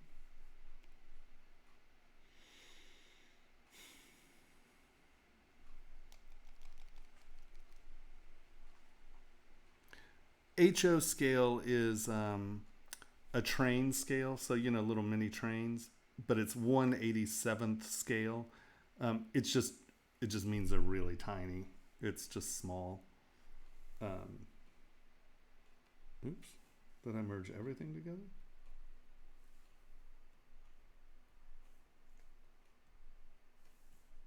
No. Oh, I merged the wrong thing down.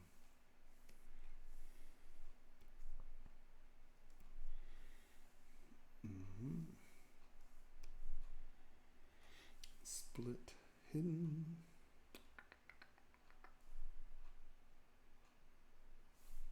No.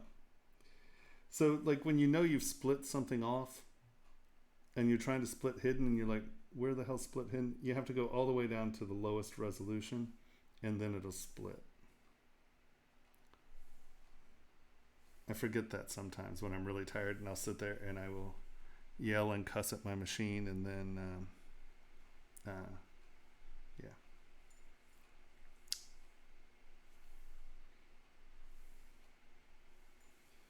Merge down. Okay. There we go. That's what I was trying to do. Now we're going to hide you. So now we're going to,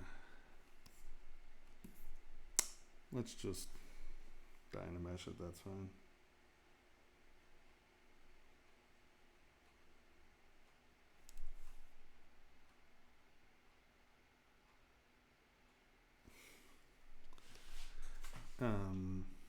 So we go W, and we're just going to remesh by Dynamesh because I'm going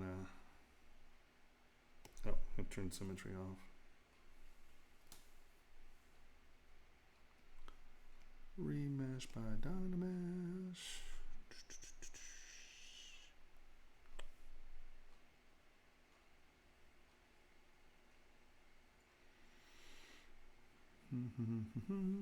Accept.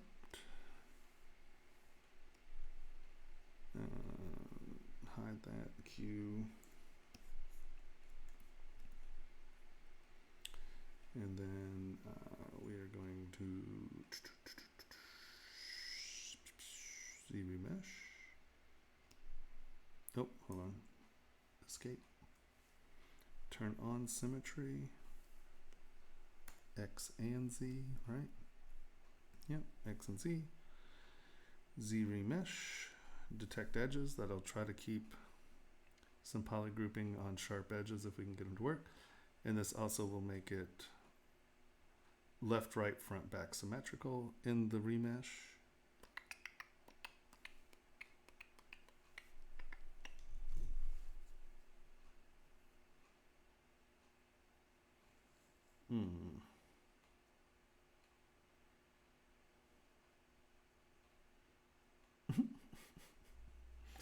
Fair enough. Hold on.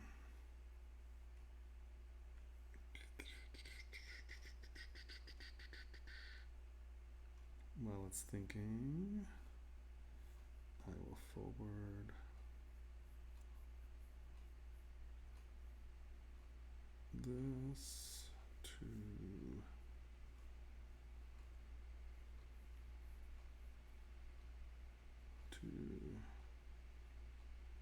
T-rods. Send.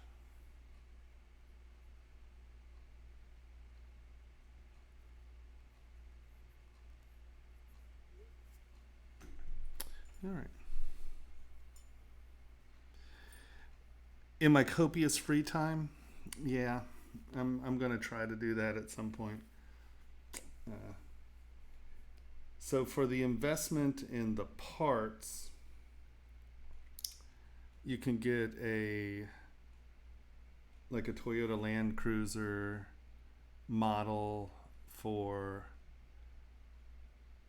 with like the RC unit and the transponders and the electrical control, you know, like the whole shebang, everything you need. I think it winds up being like just under $400. And right now I'm not spending $400 on toys.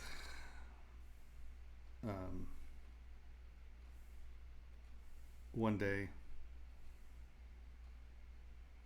I might spend $400 on toys again, but honestly, I don't have that much free time right now. I guess like when I get my education platform set up, I'll buy myself a one. Let me show you this lunatic.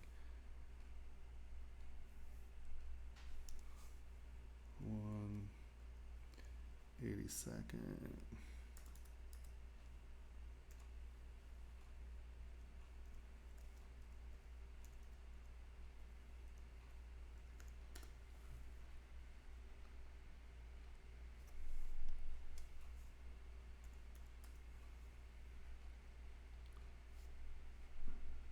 Is it this one? No, that's not 1/82.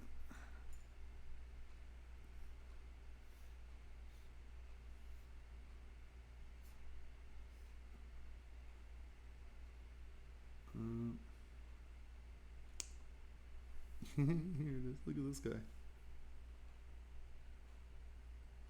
This guy's awesome.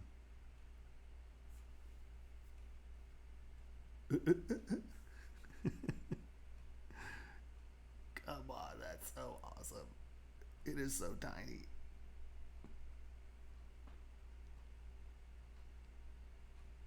Look how tiny this thing is. And it has a gyro in it. And it's so cute. Who doesn't want one of those? I know I do. But hold on. Let me do the guy who does the 1/82 war planes.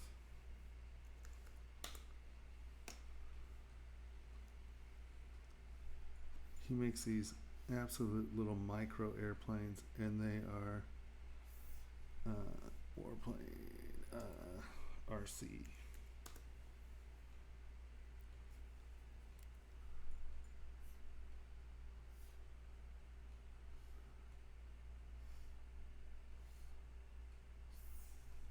Okay, let's do this. Micro RC airplane.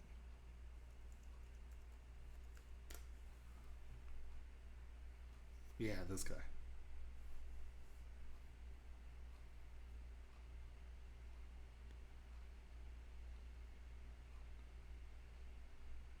Look at his little ailerons. They're like these little wires. Come on, come on. Oh, there you go. You see he's moving his ailerons and stuff. Oh my god, it is so cute. But it's fake firing. It has its tip indicators. And is this the one where he shows it flying? No. It flies. He has it where he just holds it on his hand and kind of tosses it up, and it goes. And he has a few of them. Oh, here you go. Look at him. It is so cute. I know I'm supposed to be showing everyone ZBrush, but so that's 1/96 scale. So it's a little bigger, but come on. Look at it.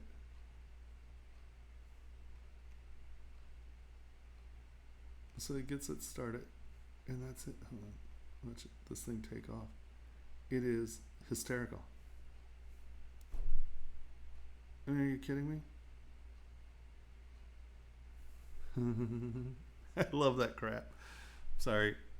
I'm really into very tiny little RC things. I used to build like little micro tanks. Yeah, I also have a weird tank fetish, so that's another thing. I know. Well, I'm sitting here waiting for this to reproject because I didn't lower the resolution. I'm trying to reproject a 5 million poly model, so we get to wait a second. Right?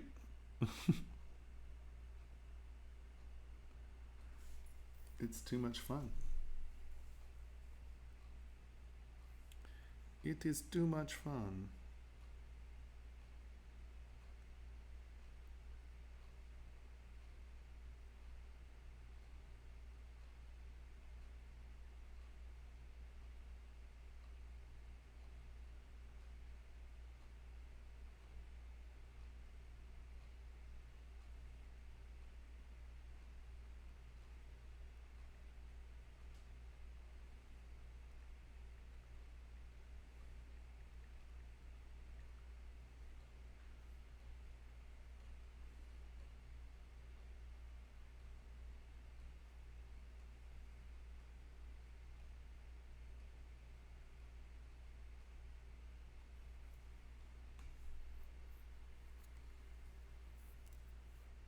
It's not a network area.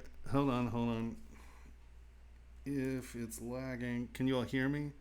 If it's lagging, it's because my CPU is pushing out the bandwidth for the stream. So when I'm doing things like that and it chokes out, just refresh. It's because my CPU is pushing out. Wow, look at that. We lost 20 viewers during that.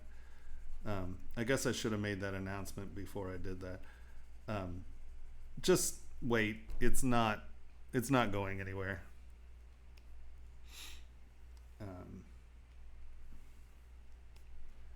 Sorry, everyone.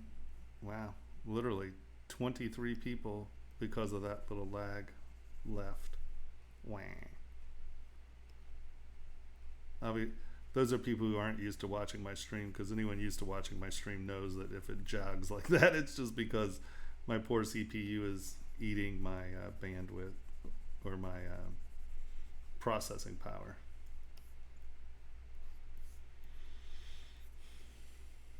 Sorry, Pixologic, for running your streaming numbers every time I reproject a huge model.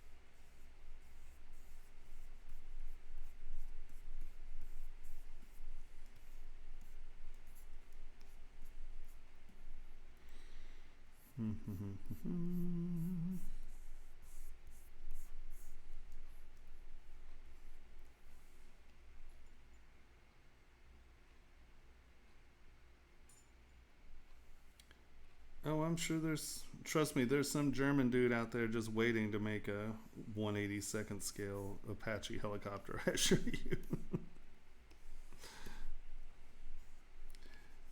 All right, so I kind of took that off of topic. If anyone has any ZBrush questions, feel free to ask. I'm here for you to answer questions for you and not just go off on bizarre 1/82nd scale RC modeling rants.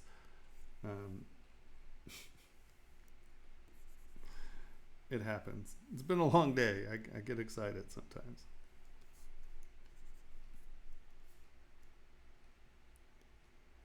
So what happens, and normally I make this announcement before I reproject, but because this machine is not the fastest machine in the world,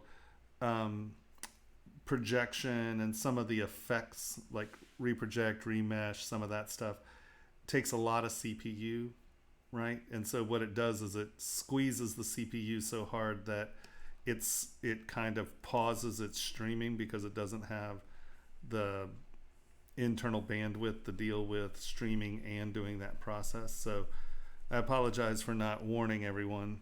We just lost that gesture just lost us 36 viewers. So I got to pay attention and announce it that that's going to happen. Or maybe it was my 1/82nd scale rant that did it. Who knows?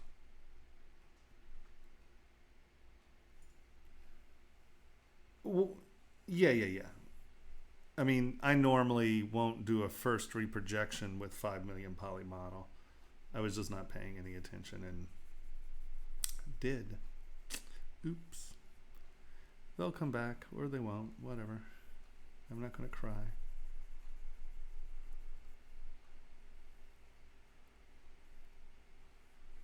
I'm going to take it like a big guy. I feel rejected now.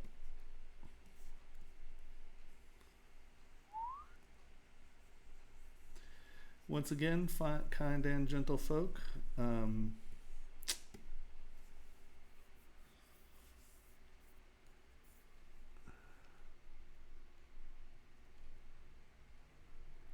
Yeah, of course they're actual wearable size. I mean, if they weren't an actual wearable size, that would kind of ruin the concept of it being used as a manufacturing tool. Sorry, I'm not being snarky. I'm just, okay, maybe I'm being snarky. I'm not trying to be offensive. I'm just being snarky. Because so many people abandoned me on my last remesh.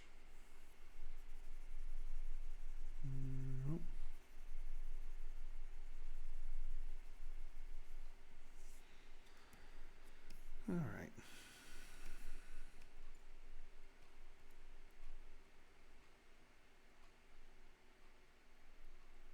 Well, yeah, I mean, everything I make is actual size.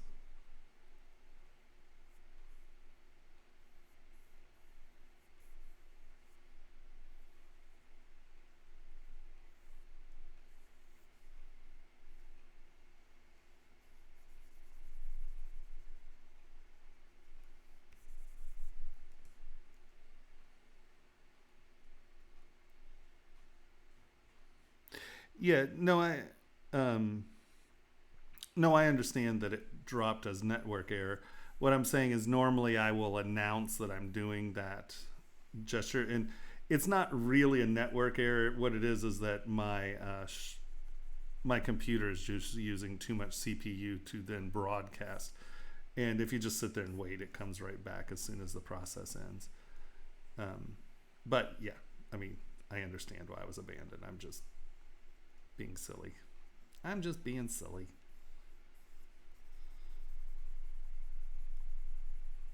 Because I'm a silly person.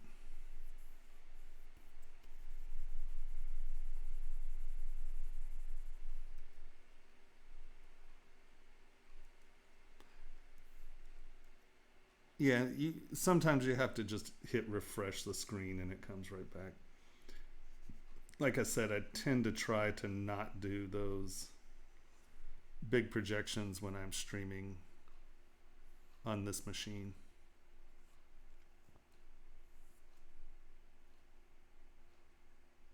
I apologize. I'm sorry, guys.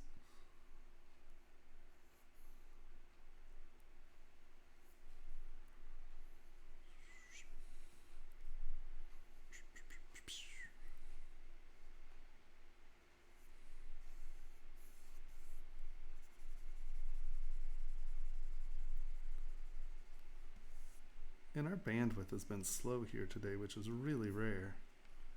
Usually this is really fast internet.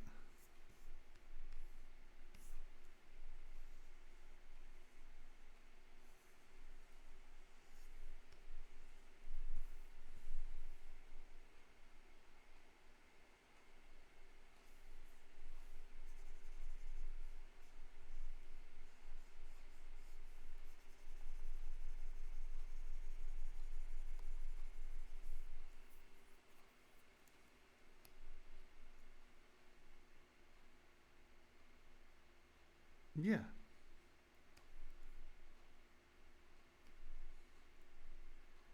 Yeah. I mean, once again, that's sort of that's the point. You know, if I make a size 6 ring and it comes out as a size 14, that's not a very good production tool. No, this ZBrush has accurate, very accurate. I mean, here, look. I mean, just look at this measurement right here. Okay. That is 5.64549 millimeters, right? So that is a tenth of a millimeter, a hundredth, 1,000, a 10,000, 100,000. So that is 100,000th of a millimeter accuracy. And if you had a milling machine that would mill of a millimeter accurate on the outside, yes, I mean, that is real scale. It is real viable scale.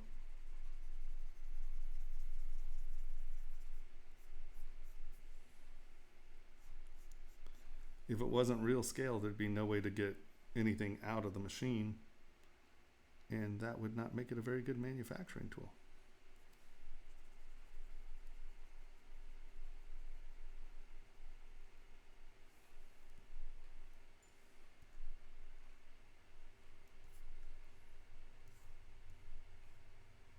Um, so Said, if we're doing models, which model is it? Because I tend to like to do critiques on the last Monday of the month so everyone can learn from them, right? Um, what is the model? Is it a critique, or was there an issue that we were talking about trying to resolve? Because I prefer to have critiques all on the same day, only because that way everyone's here to learn from them, right? Um,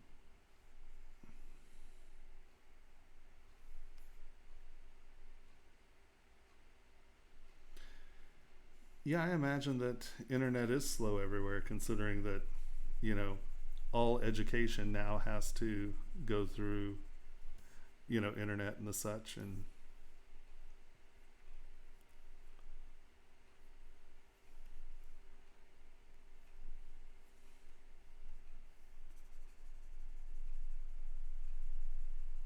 who knows?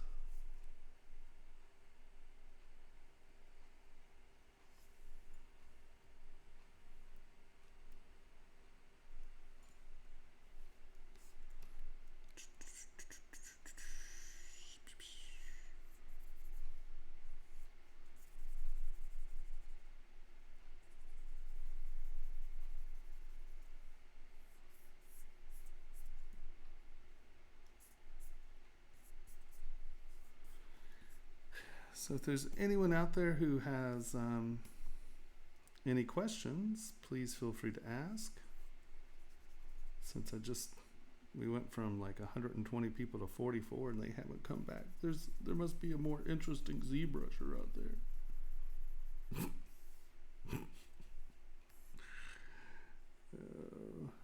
I'm really a horrible social media person because I'm not.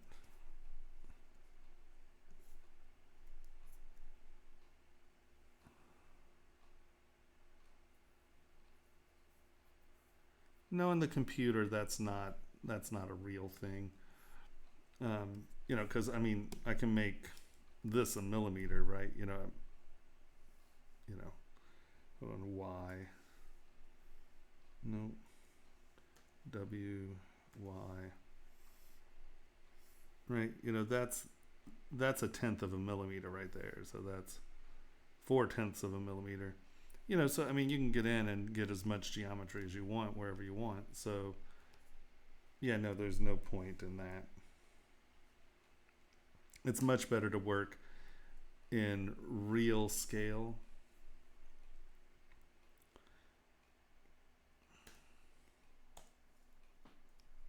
Oh no, it's not a problem. I just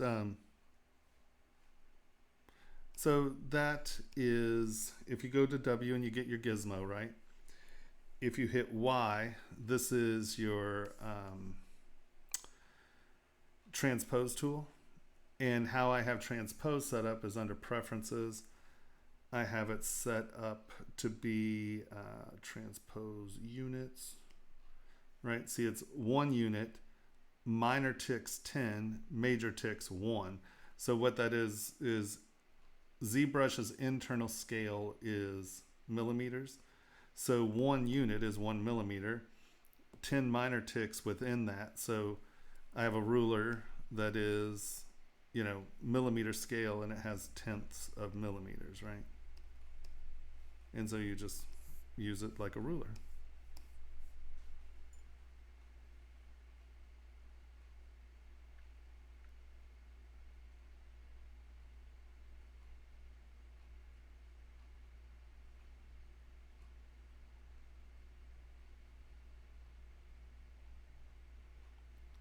when is the right time to remesh? When your model is mangled, or when your model can't do something you want it to do, right? I remeshed here because I started futzing with this, and then that's the rectangle that was sort of the right size, started futzing with that. Well, right now I need both these surfaces to be in one model so I can do these transitions, right?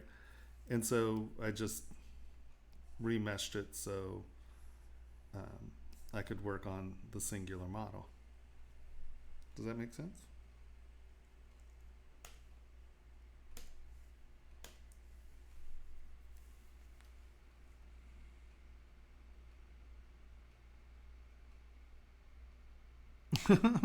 Right?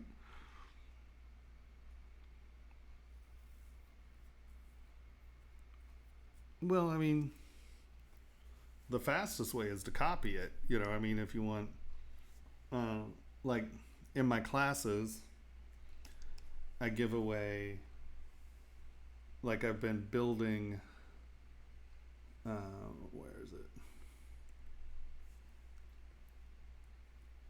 What the hell? I don't know what that is. Like I have a menu of models that I've taken off of a lot of vector. You know, there are all the books that have all the vector architectural element stuff. Um, I've taken a lot of that and lofted them out and have, you know, scads of ornament. And this stuff, how I have it done is, you know, so you can come in and you can just take the parts you want, and that gives you a really good base foundation for a lot of different styles of ornament. And I've just been collecting those vectors for a long time and then extruding them and rounding them out and stuff. So, you know, that's the easiest and fastest way, right? Otherwise, you just kind of do what I do. You block it out, round it off, sculpt it. Delete all. Let's get this out of the model. Delete all. I don't need this here anymore. Delete all. Don't need that anymore. Delete all.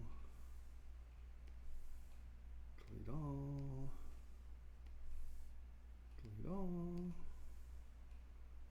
All right.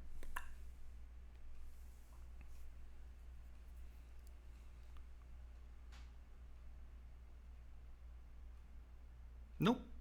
Not if that's enough to get. And you know, I think my orchid came out. What was I was in that? Was it 140 or 200 range? I already deleted that. Sorry. So no, I mean, if you can get it in 140, that just allows you to get to that 9 subdivision level, and you'll probably be into maybe 3.5 million if you divide it 9 times. So that's a good place to be. The lower the subdivision levels you have, the lower the poly count on your base model is for block up, the more subdivisions you get. The more subdivisions you have, the more you can separate the smoothing and the detailing and stuff. You can get the separations from what you're moving to what you're trying to keep detailed. So it's better off. The more you have, the better off you are.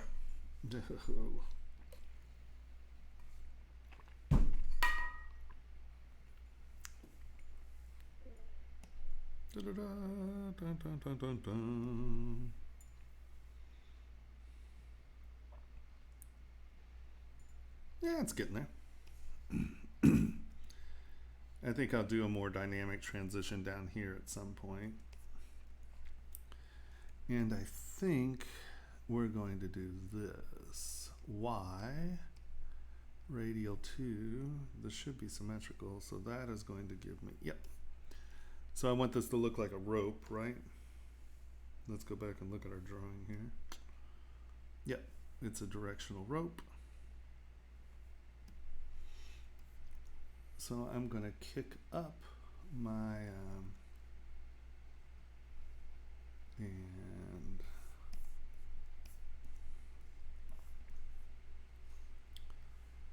do I want to use that?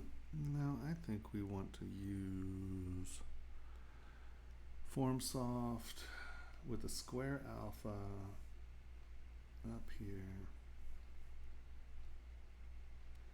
Get my focal shift a little wider, right? Yeah. Maybe not quite that big. Yeah. Yeah, that's...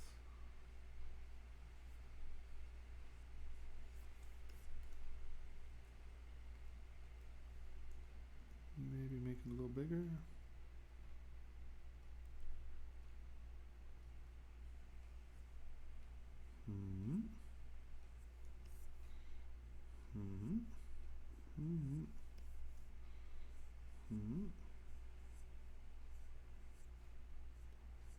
So ropes are basically little S's.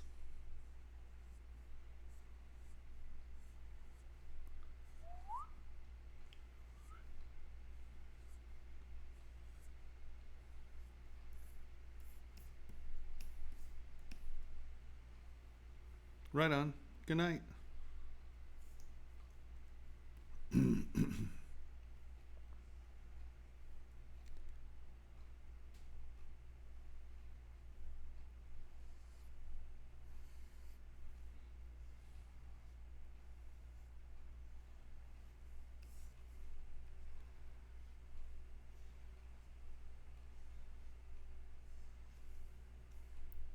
Actually, it's funny, the second I stopped showing the 1/87th scale RC models, I lost all my viewership. I think we're going to have to do a Pixologic for 1/82nd RC models. I think we'll get a good crowd.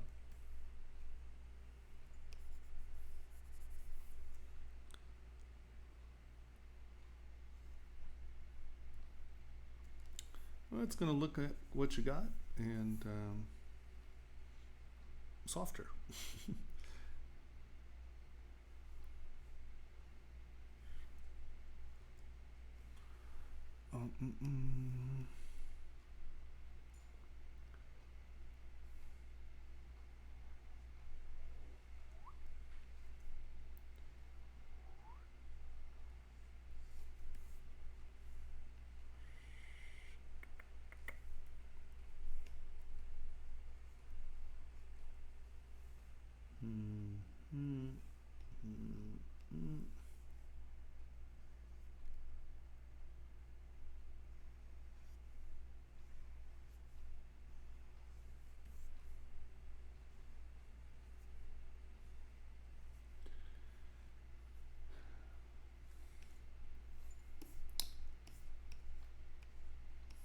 Well, kind and gentle folk, anything exciting going on out there? Anybody have any ZBrush questions as opposed to sitting here and watching me make stylized flash art rope?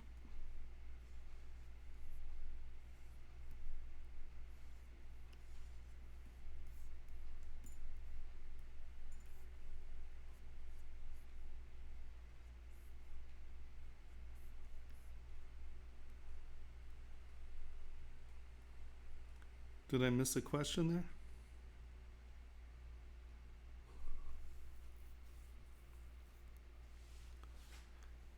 That's an ornament collection that I've been generating. I give it away with my class, but I mean, if you need some of them, you can always email me and I'm sure we can get you some.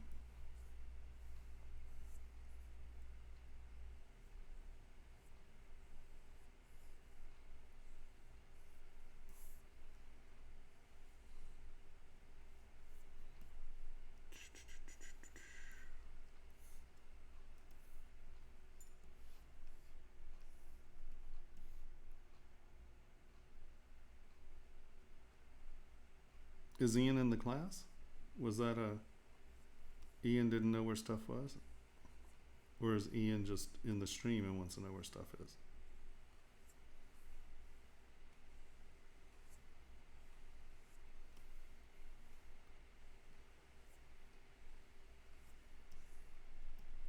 If Ian's in the class, Ian better not be looking for that stuff. Ian got homework to do that has nothing to do with that stuff.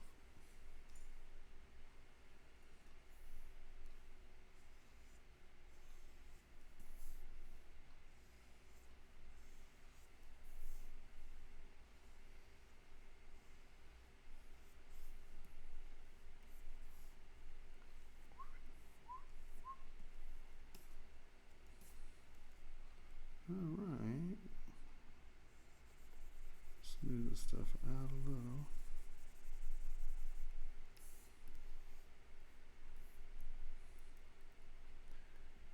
Wow. That's quite impressive.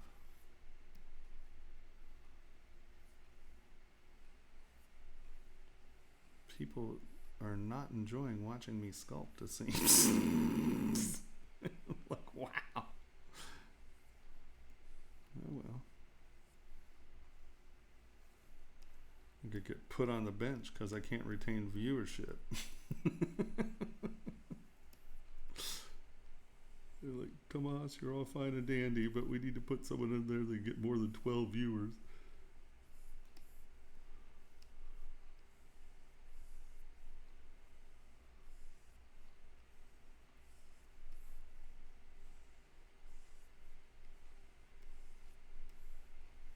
Is my stream lagging or something?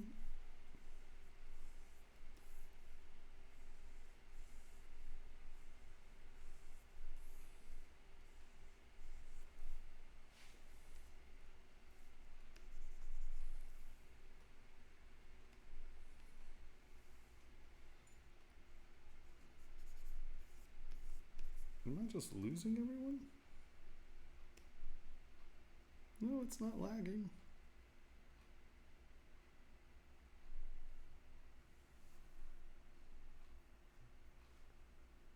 Yes, those all started as planar vectors. They came out of like some of the Dover books and stuff like that.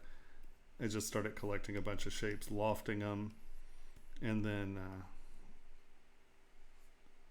trying to make just simplified base forms.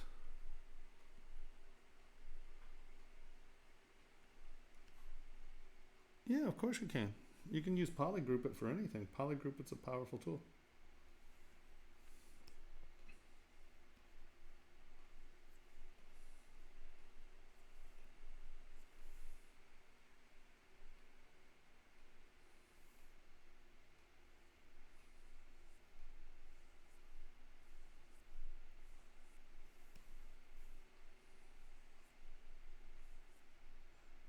No, I like polygroup it. It's a good tool.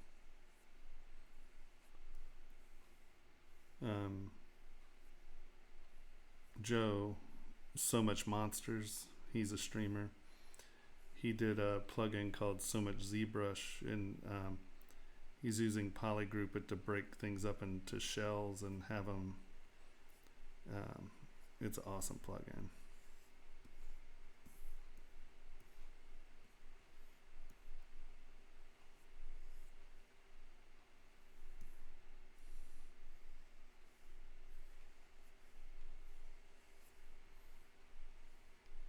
Okay. I just seem to be bleeding viewers tonight. Once again, not like it's something that psychologically is something I'm too stressed about. I just don't want my weird rants to be costing ZBrush statistics of any sort. I don't know anything about what we're looking for, so whatever. But when you go from 130 to 40 in like 10 minutes, like, oh, Hannah, you gotta be careful what you do, obviously.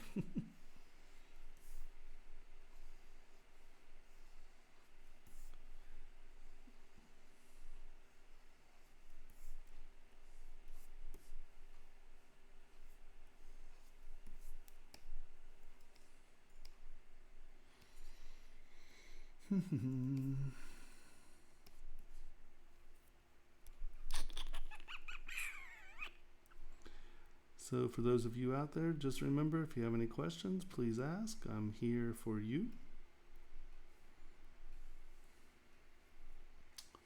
And if you don't have any questions, I will just continue here and sculpt this weird ropey stuff.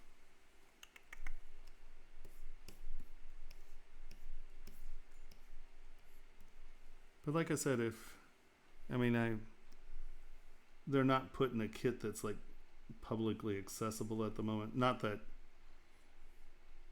I'm against giving them to people. I just that takes a certain level of organization that I'm lacking at the moment. All right, hold on.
Right? Yeah, it's Zuckerberg being angry at me. That could be it. Sabotaging my stream.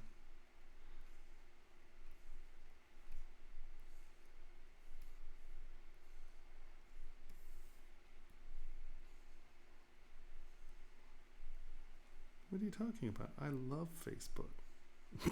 I love them. They're great. Okay. Shloop. Shloop. Shloop. A lot of sloops.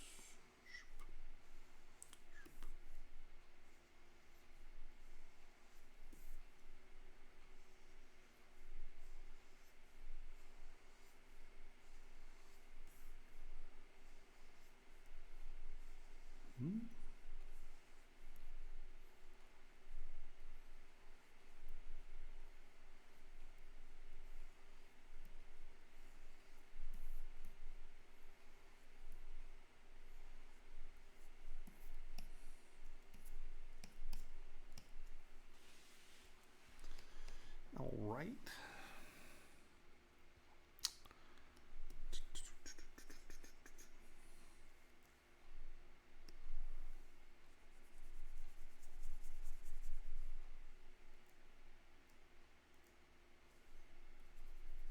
Mm-mm.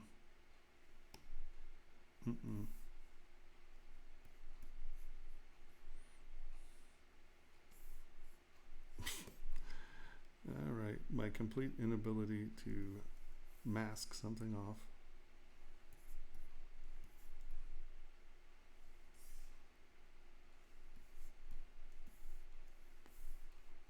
Stop it.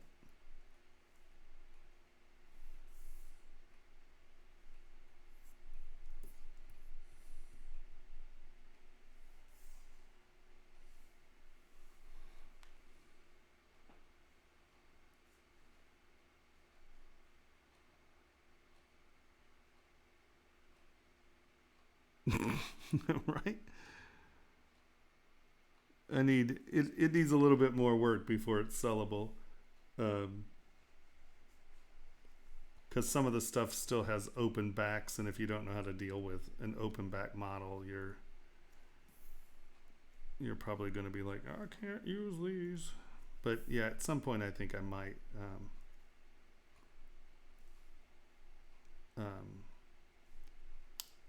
I might put it up on Gumroad or something for sale. But, you know, it's honestly, if I just get it to my students, I'm happy.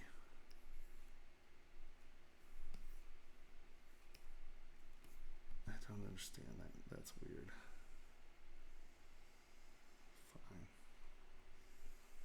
I'll just do it that way then.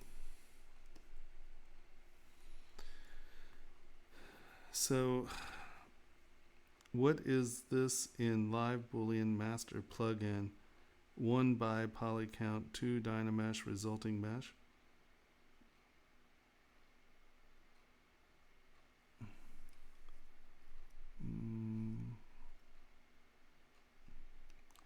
I don't know. I don't use the Boolean Master plugin.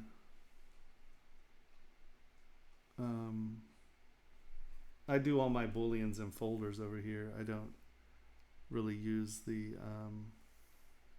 Boolean Master plugin. I don't even know if I have it loaded. I don't. Oh, I find that I just do all my booleans in folders inside my subtools. It just allows me to, like, it doesn't create new tools and stuff. It keeps everything within the subtool, and I just find it so much easier to keep track of, because I do a lot of complex booleaning, and I just find it's easier to keep it in my subtool. So I'm not sure I don't use it.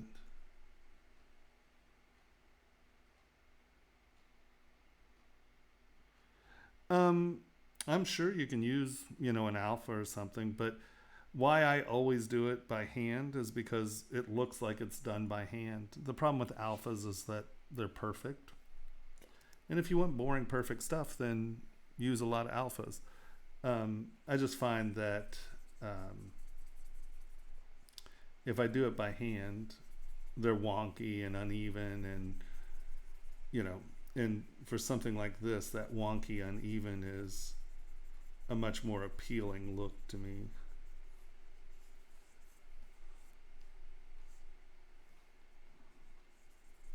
I mean, like if it needed to be perfect, I might use an alpha, but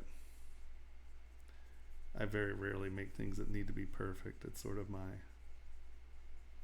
like I'll hand sculpt scales on snakes because I don't want it to be perfect.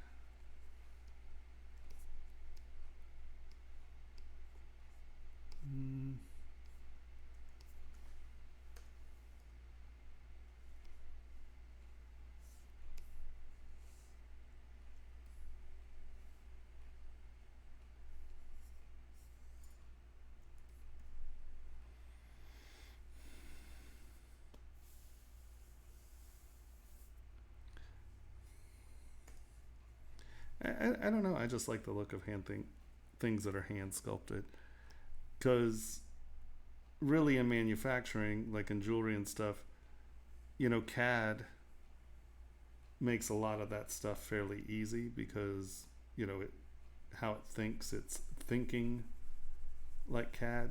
And the beauty about ZBrush is it doesn't think like CAD. So you can wind up having much more dynamic and interesting surfaces and patterns because it's not thinking like CAD.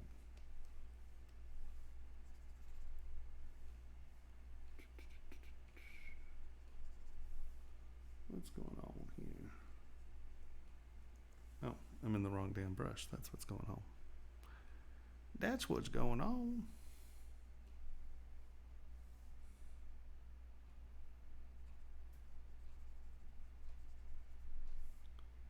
That's the wrong brush too. Let's try that again.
Then let's flip it again, make it the additive, make it bigger.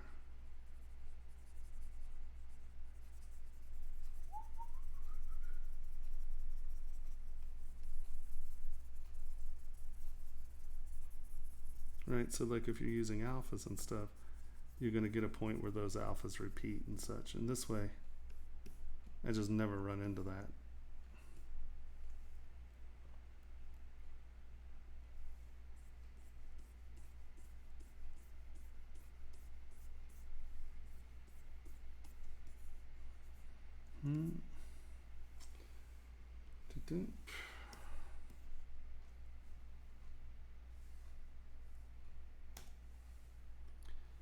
I'll tell you what though, not having my Erewhon chair here is screwing my body up, but good.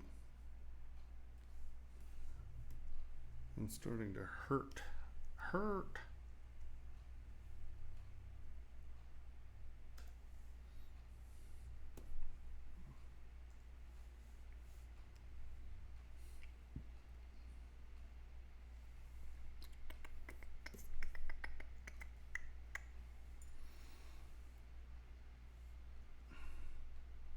You never thought about what way? Oh, the hand sculpting. Yeah, I don't know. I knew you were gonna be weird. It was acting squirrely.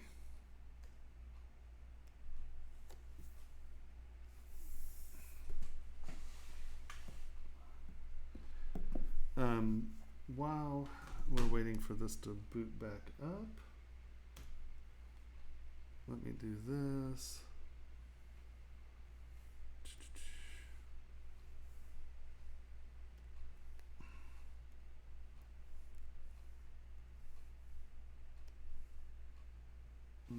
Hold on.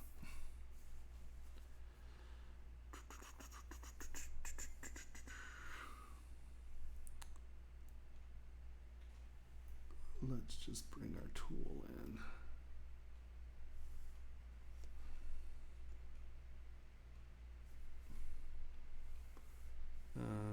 So let me do this. Be right back. I gotta run to the potty. Gotta pee. See you guys in a second. I'll be right back. Sorry. Oh, holy Hannah.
All right.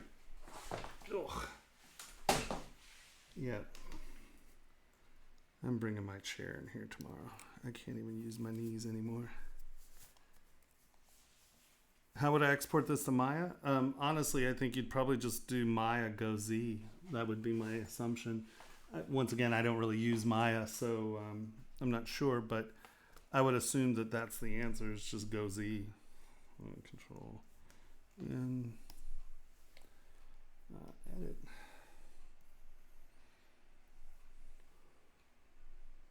What is that?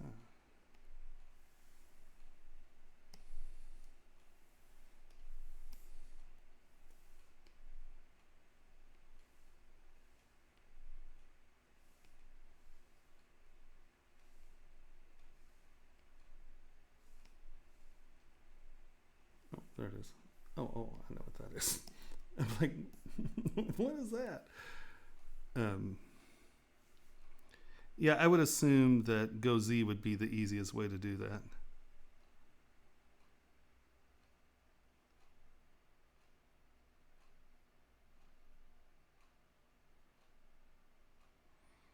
How do you decide how low you should the low poly to be avoid baking issues caused by the low poly being too low to get all those details? Oh, I don't bake. I don't. This is not for. everything I do comes out of the machine. Here, let me show you this, just so those of you who don't know. Let's go to ArtStation real quick.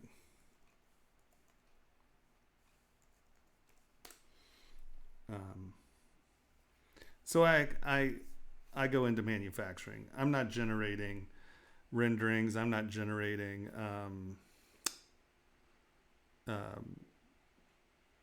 for gaming assets or anything that I'm actually going to manufacturing. So I don't deal with like baking textures and stuff like that. I'm actually getting the geometry into my parts.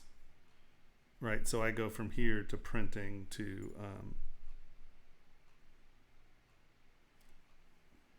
right. Is that what you mean, Dark King, as far as baking, or are you talking about burnout in casting?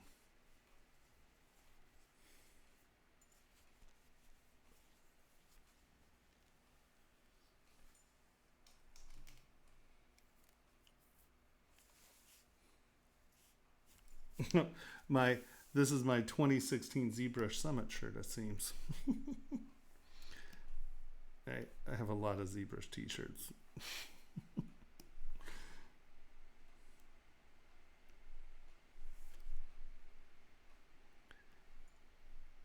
You're going to bed, Kermit? Being a quitter? Or are you going to go out and sneak on the beach? You're going to do a beach sneak? I think you should beach sneak.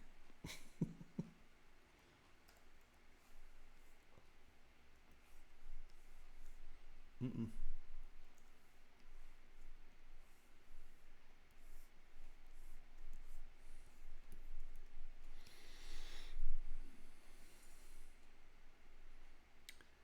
Good night. Have a good evening. Be safe. Don't let beach rioters drag you out of your apartment and make you walk on the beach.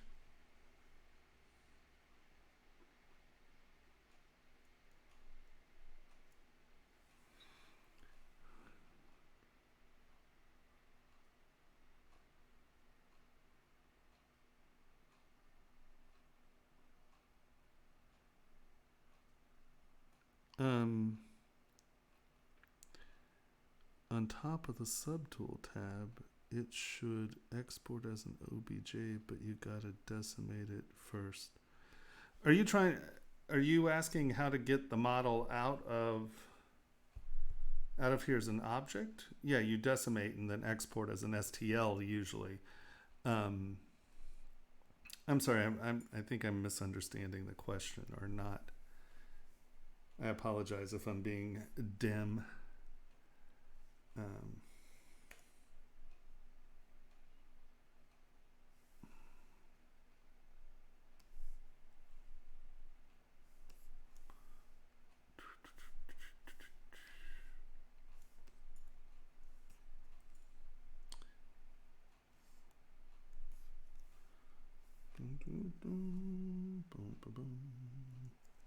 Infinite XYZ.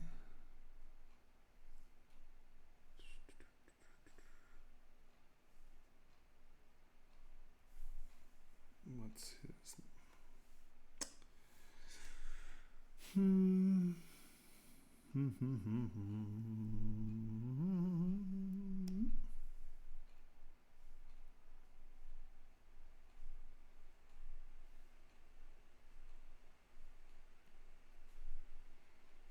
So, boom.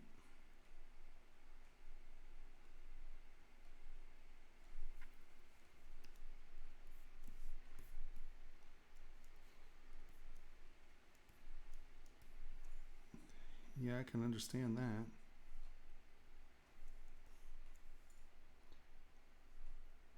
I saw a news feed on the people freaking out with their American flag, saying they wanted to be on the beaches. I was like, oh, holy Hannah. I thought of you.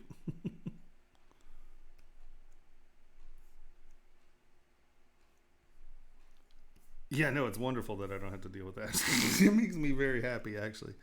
But I have to deal with a completely different set of issues, you know. But yeah, the whole baking thing and all of that, I'm very glad that that's not something that is something that we have to deal with. But I mean, luckily when you get something baked and it's there, you don't have to send it off to someplace and have them not have the capacity to cast the model, and then they destroy the model, and then they send it back to you and go, "Oh, you didn't do this right." You're like, "Dude, I've been doing this a long time. Trust me, I'm gonna vote that you didn't do this right." Everybody has, their issues everywhere, I assume. All right, so really, we want to turn symmetry off now.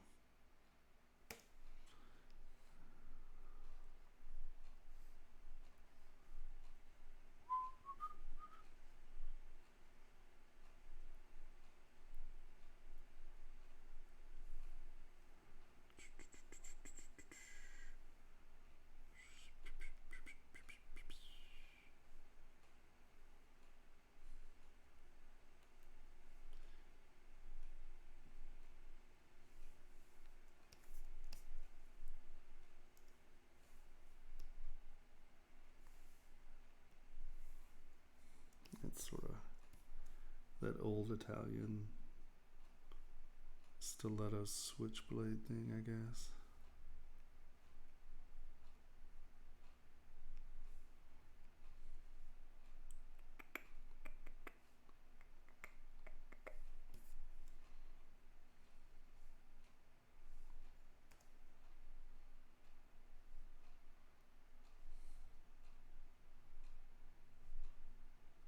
Look at that. Sneaky bastard.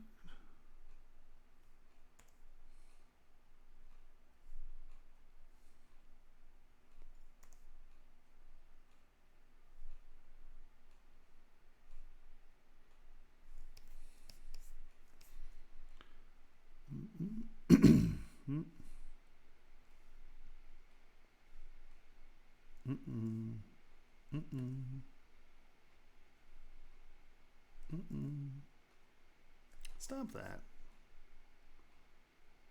Being ridiculous.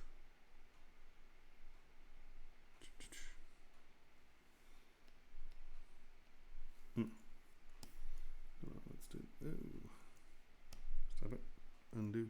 Undo. Undo.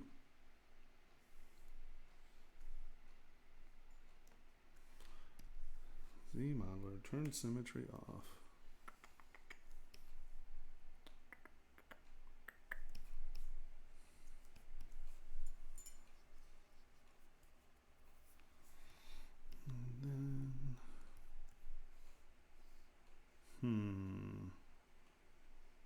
That's not reassuring.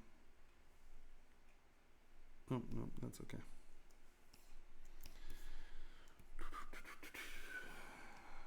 We're going to take these.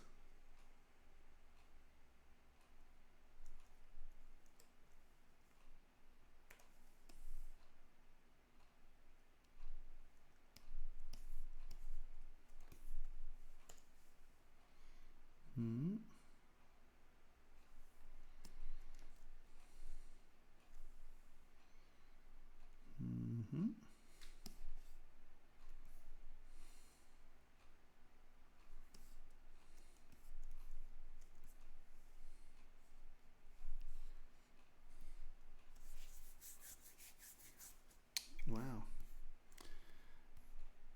It's very funny. All right, so there we go. Turn smooth off, divide, divide, turn smooth on, divide, divide, divide. Divide, divide, divide. Q.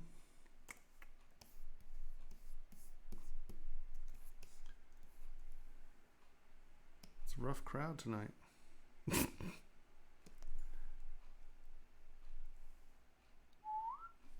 Here, actually.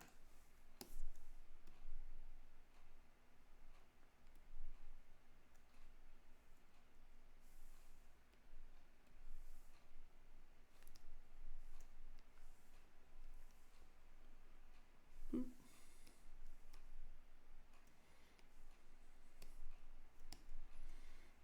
Boop.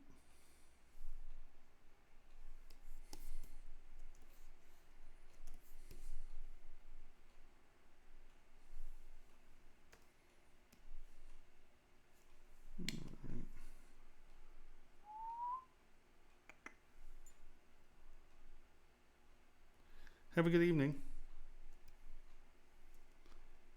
Have a good one.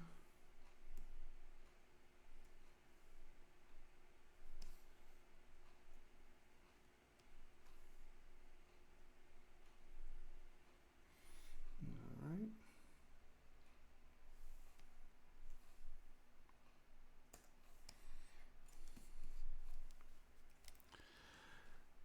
So, if anyone has any questions, please ask, because, yeah, that's kind of why I'm here, not necessarily to sculpt these lovely stilettos.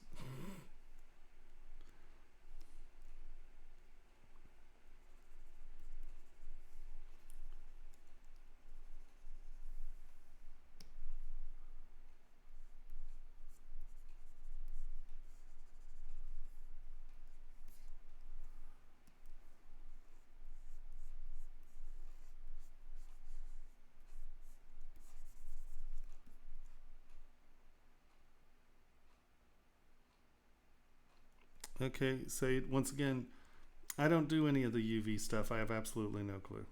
I go to manufacturing, right? So UVs are not something that I deal with. That is like that's game asset stuff. I don't deal with UVs.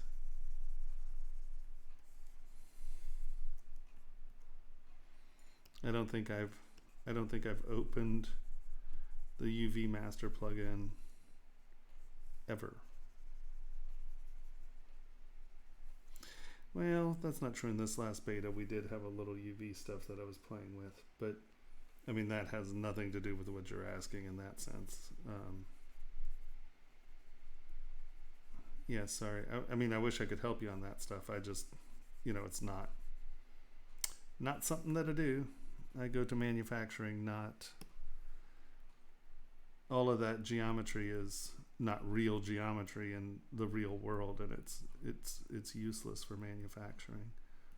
Well, I mean, you can use UVs and stuff to put texture on objects and stuff like that, but once again, I just sculpt it. I'm not really into using the fake geometry to accomplish anything, so.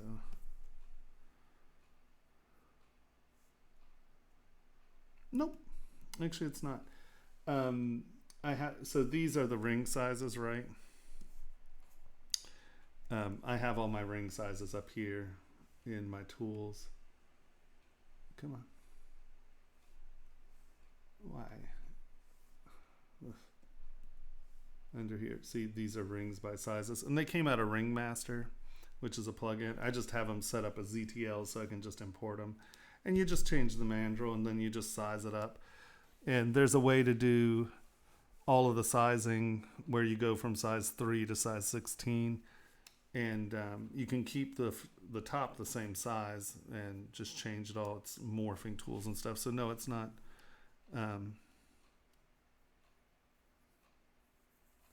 Yeah, it is. The dynamic brush size is inside ZBrush.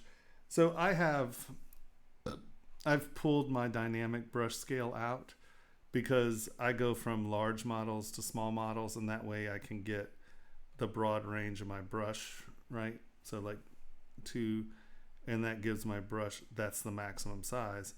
But when I'm down here, stop it.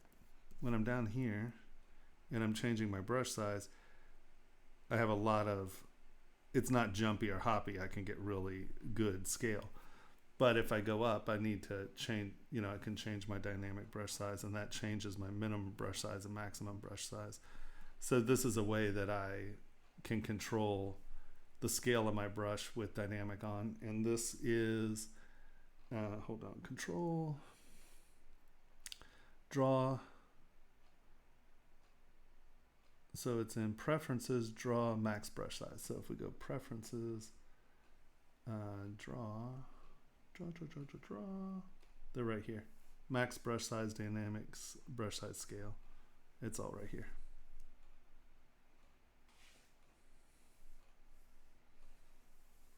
So yeah, that's.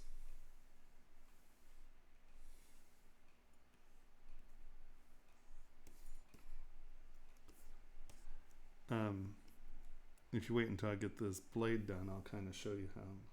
It's really just, scaling it. It's not hard. You just need those ring sizes as a base so stop it.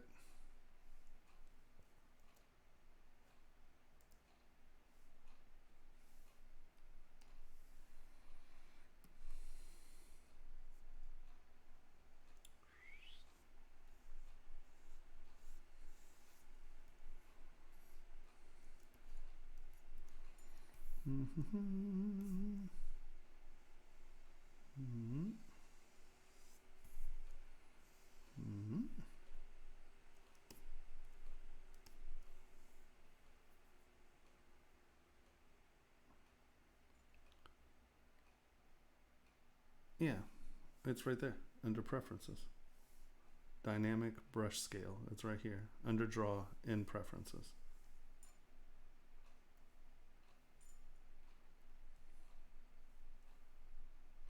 Of course. Anything I can do to help. So if anybody else has questions, please ask. Because that's what I'm here for, trying to help you out with stuff. So you guys can, I know I'm not very helpful on the UV stuff. I don't know. No clue on that stuff.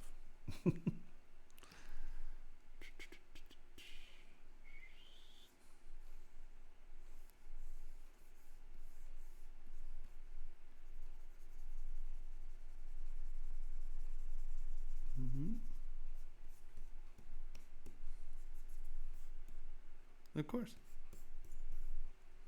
Anything I can do to help.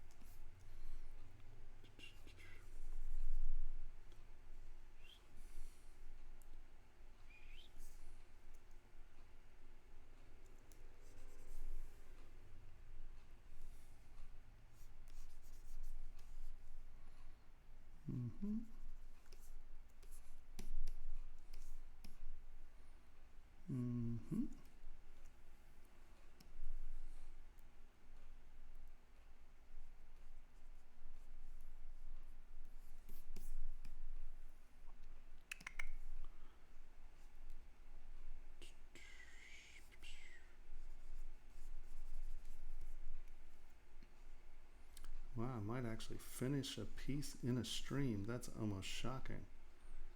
I know it's a slow night because I've actually almost finished something, and I never finish things on stream.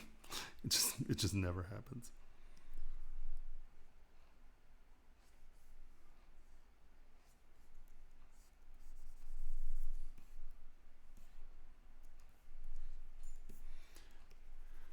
So those of you out there, if anyone has any questions that I can help you on, please ask.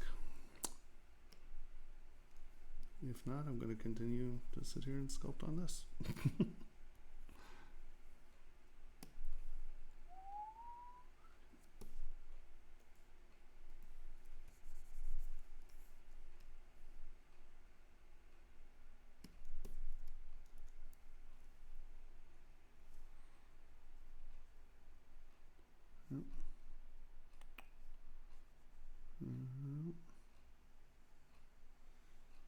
That edge is just too sharp.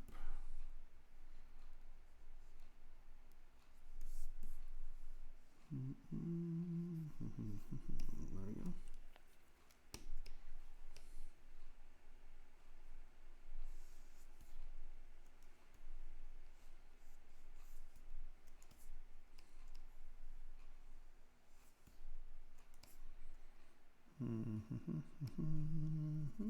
Turn symmetry off.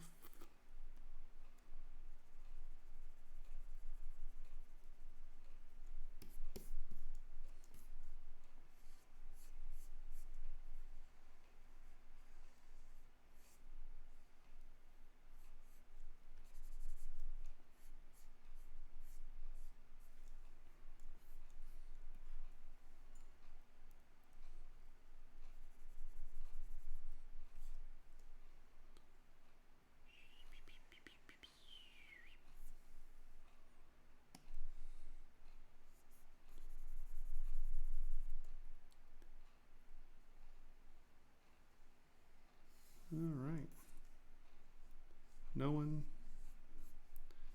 has any questions?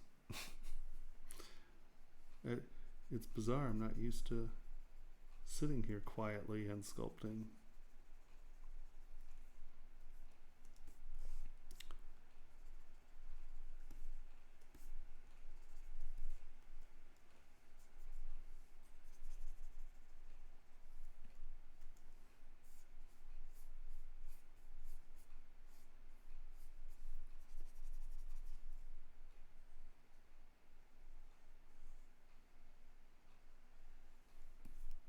I mean, was this just like incredibly boring subject matter for you guys?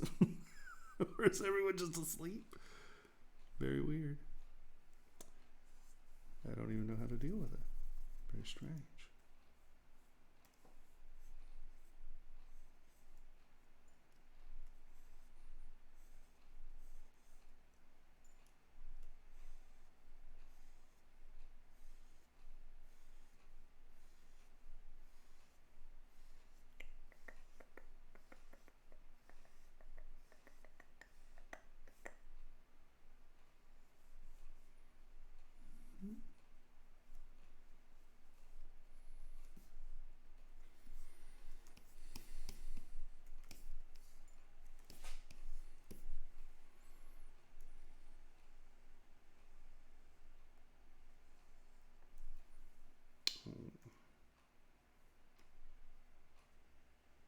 No, it's only one direction. I knew that was.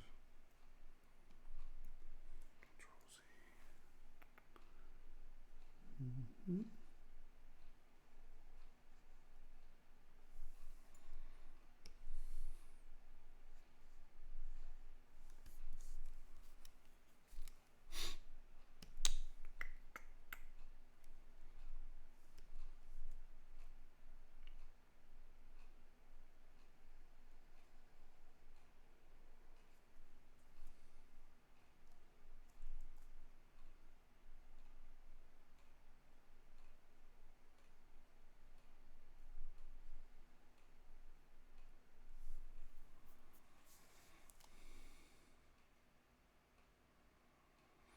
These buttons right here, these are decimation masters. Those are decimation presets.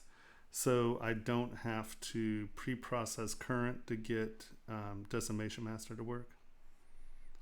So those are my decimation master presets.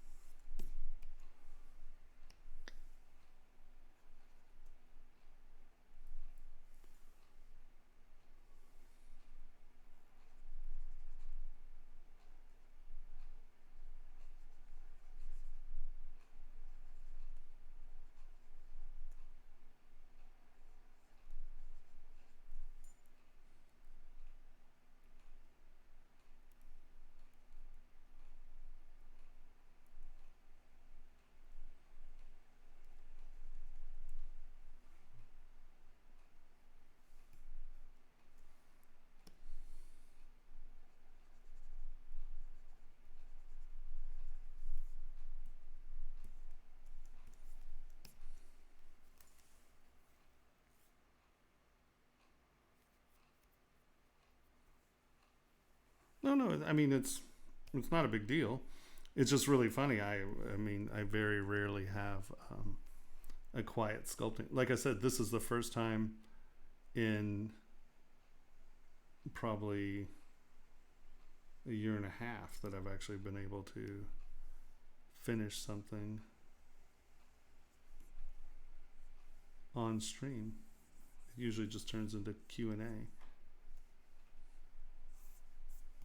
Which, like I said, it's no drama for me. I just hope I'm not boring everyone to death and they, whoa, turn symmetry off.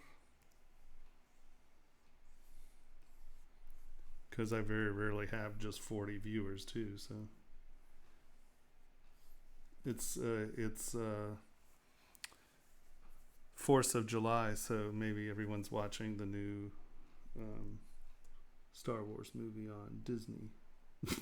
Yeah, I'm gonna blame Disney and Star Wars. Can't be me. I'm pretty sure it's Disney.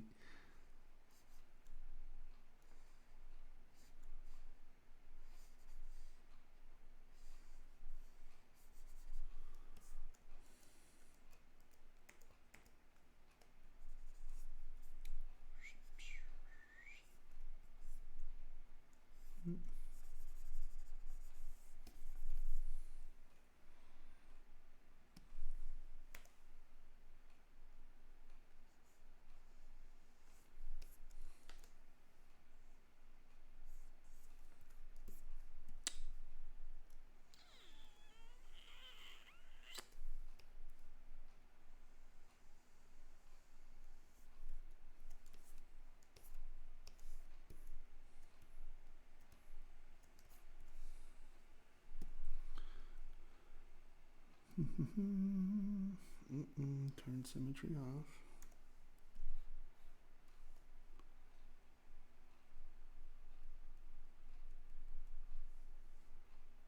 Get your silhouette right.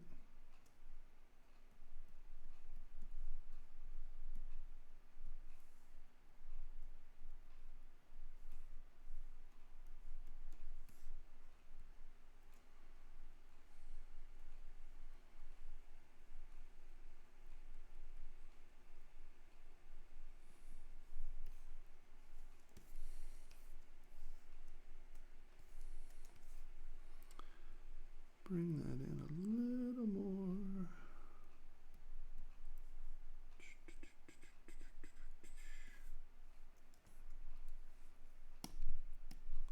Slide. Punch that back up and under.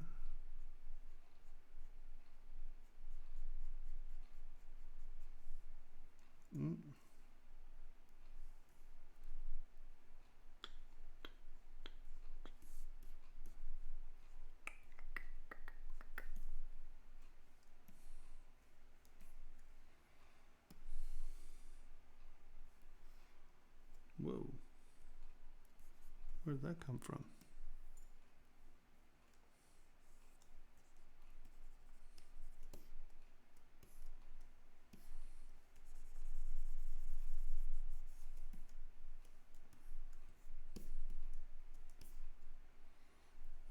No, wrong one.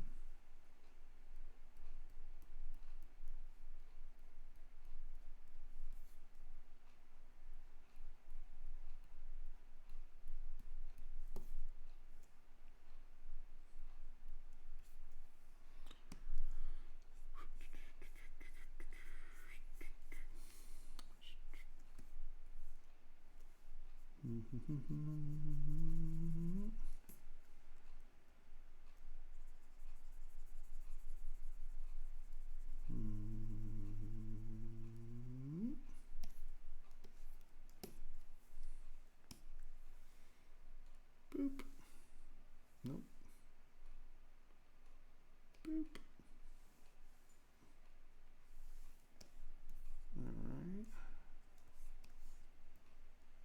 So now we just need to take you, bring you up just a little bit, turn transparency on, take you, and just drag you down. There we go.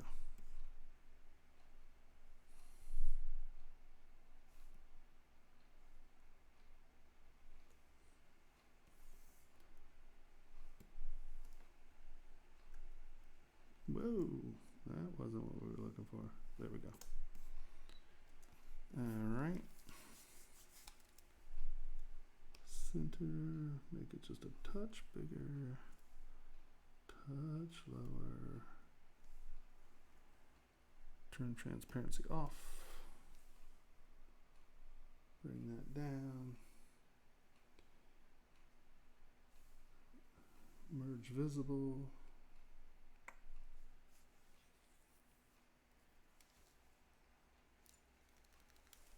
Oops.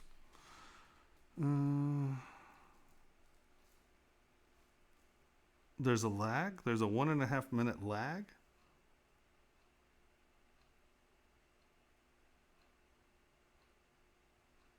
Holy Hannah.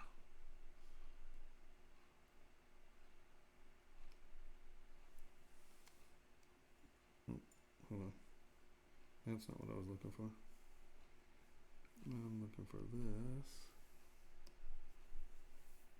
1, 2, 3, 4, 5, 6, 7, 8, 10, 11, 12, 13, 14, 15, 16, 17, 18, 19, 20, 21, 22, 23, 24, 25, 26, 27, 29, 30, 31, 32, 33, 30. You're right. There's like a minute lag. Holy Hannah. No, well, sorry about that. That's crazy. How can you fully control the following brush and lazy mouse, for example, adding lips detail? What's the following brush?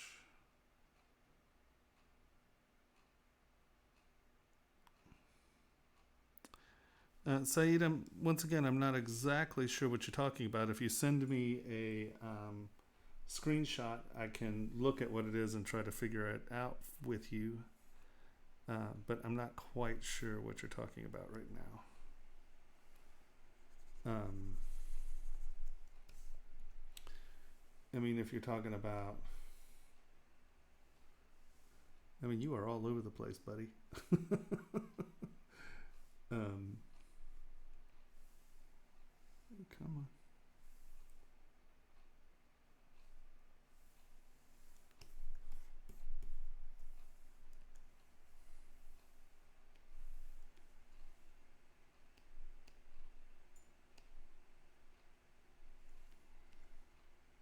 You know, I assume maybe you're talking about, you know, putting,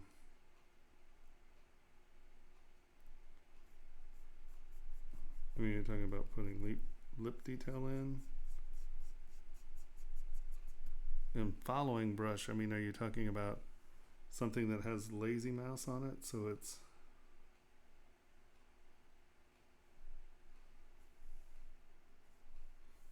I mean, I'm just not quite sure what you're talking about there, my friend.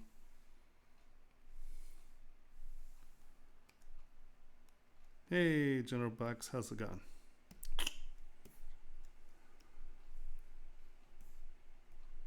We're doing tattoo flash double ring jewelry today. Woohoo! And I guess I have like a minute lag, so I apologize to everyone about the lag. It seems to be pretty brutal. I don't know. And now that's not working at all. It's working there. It's not working down here. What in the hell?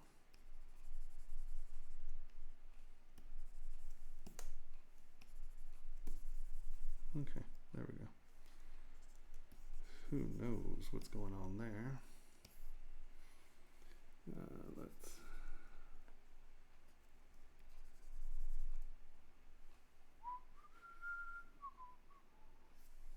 Turn symmetry back on.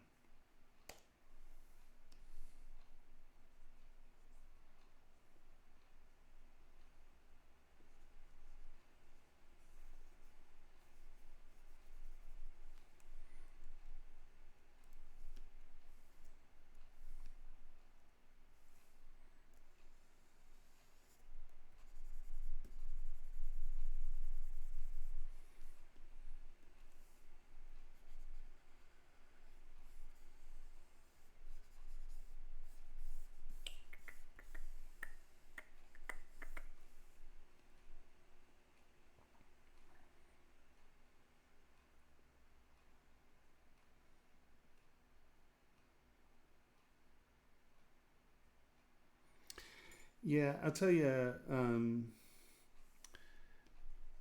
you know, Mudbox was okay. You know, it was an interesting program, but then it was purchased by Autodesk. And they just kind of, they just sort of homogenized it into a thing. And I mean, you know, I've seen people make absolutely beautiful work in Mudbox, but I have to say it's not ZBrush, you know, I mean, and like I get people who are like Blender fanatics and they yell at me about Blender, and you know, it's fine. I'm sure that, you know, I've seen beautiful work. You can make beautiful work on anything. I'm just saying, for what I do, Blender's not an option. It just does not have the tools that are within ZBrush that I need to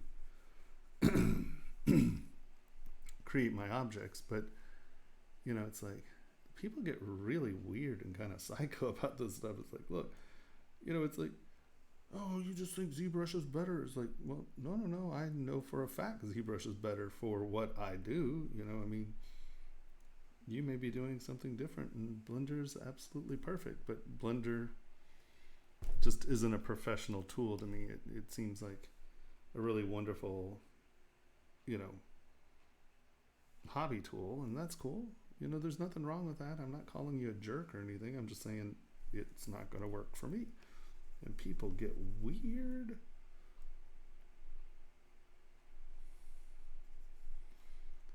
There's like a young group of, I'm guessing they're teen, young Russian men who are Blender fans who used to come and just heckle the living hajibas out of me because I refused to use Blender. I'm just like, guys, why are you on my back? I mean, like, dude, we use different programs. It's like, well, if you don't have a Honda, you're horrible. Like, no, it's just I don't have a Honda. It doesn't do what I want to do. You know,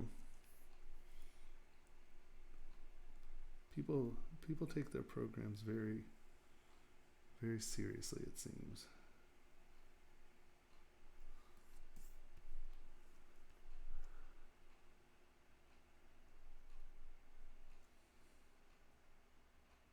Yeah. I like how the concept of, antitrust laws and monopolies just don't exist anymore. Because, like, Facebook, Google, Amazon, and Apple buy everything. And, yeah, Autodesk is a definite CAD eater. If you come out with a new CAD program, Autodesk is going to try to get you.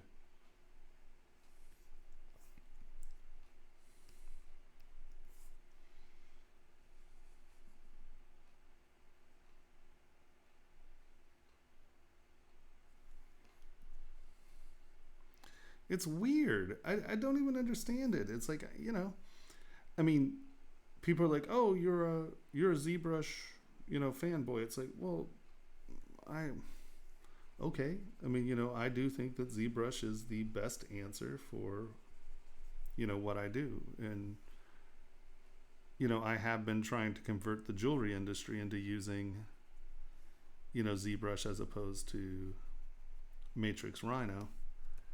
And I mean, I guess I can come across that way sometimes in the sense of, I'm like, yeah, but you should really consider using this.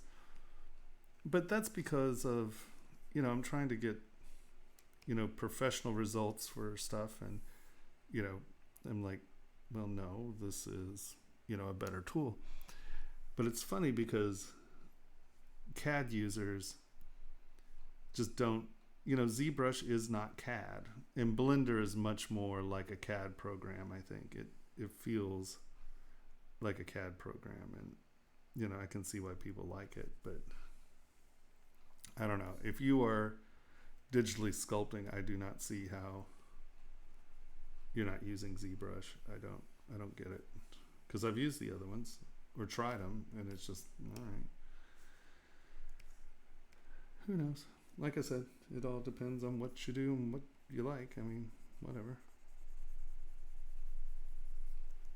But I feel sorry for you if you're using that and you have to compete against me and my models. Just saying.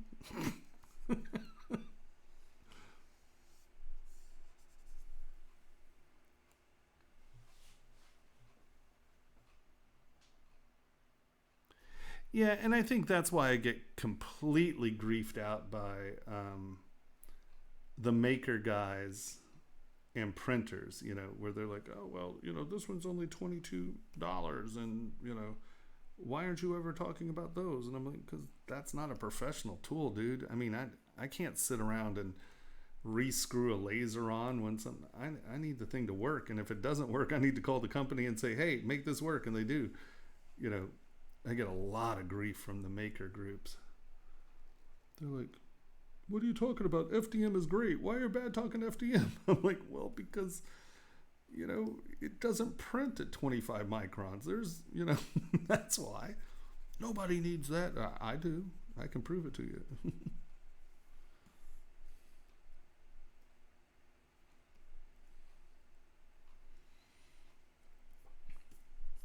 Yeah, no, without a doubt. And I mean, the other thing is, I'm not a computer person. Like, I can't see prompt my way out of a paper bag. So the concept of being a maker just makes me want to shoot myself in the face. It's like, oh yeah, I really want to sit around for 14 hours and try to get that to work. No, I want to work. I'm trying to make money here, man.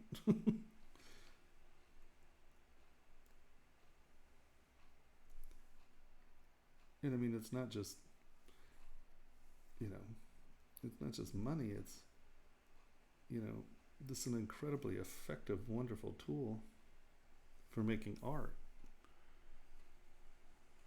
I love it. I love it. Love it.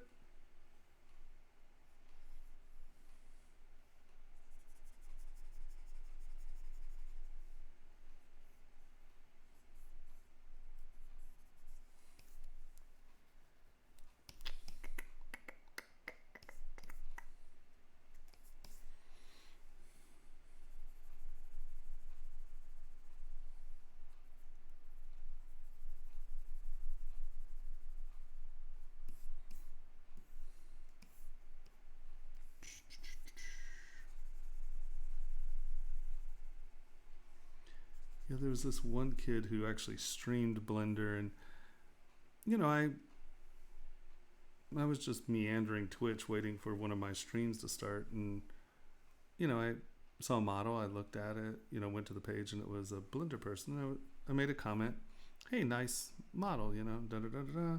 He was like, oh, what have you been doing? I was like, oh, you know, I'm just preparing to stream, and I had some time, so I thought I was just browse. And he's like, really, what are you doing? I'm like, well, I'm streaming at Pixologic. And he lost his mind on me. It was just like, oh, I can't believe you guys, rah! And I'm like, dude, I just came in to tell you it was a nice model. Why you gotta be so crabby? It's like, come on, dude, just make something. Stop being crabby. Too much crab.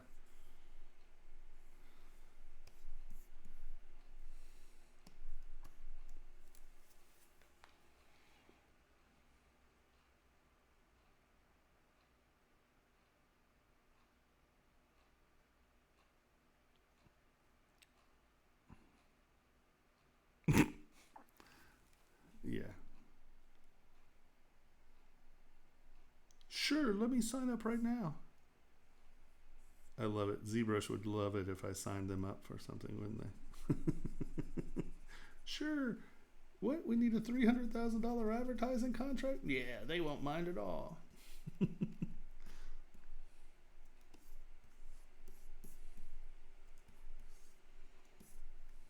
Madness.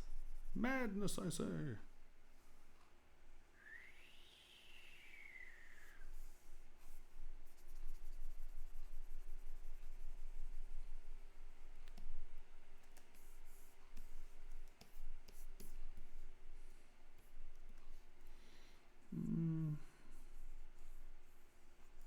A little underwhelmed here. What am I doing?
Well, I mean, the beauty about ZBrush is that, you know, it works on all different scales of computer, you know. I mean, the answer to that question is find the best computer you can buy with the fastest single chip you can buy. ZBrush does work with multi-stream and all that, but you know, you're talking about being on a budget, so just find the fastest chip, right? ZBrush likes fast single chips, and then you know, as much RAM as you can possibly get, and you know, get a good video card. But at the end of the day, ZBrush doesn't use GPU, I think Decimation Master is a GPU thing. They can, but very little of the ZBrush stuff is GPU driven. So, spending a huge amount of money on a good video card or a great video card isn't your solution. Get a good processor and a bunch of RAM, and there it is. That's the best computer you can get for ZBrush. It's just like what you can afford. The beauty of ZBrush is it's really designed to run on sort of inexpensive, lower end computers as well, because they're trying to make it, a program for everyone, not just studios. So, really the best ZBrush computer for you is the one you can afford. And, I think that's really the answer to that.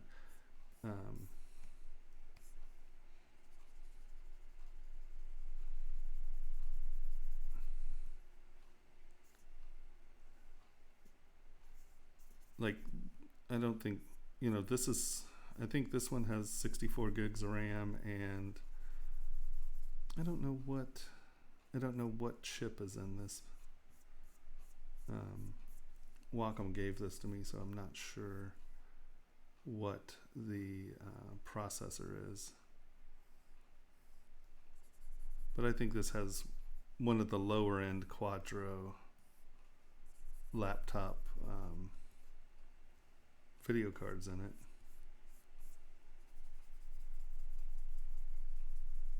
And I mean, this machine, I think the CPU on this was only like $3,000 or $2,800. So I mean, this wasn't a very expensive computer, and it works. And I guarantee you can get the same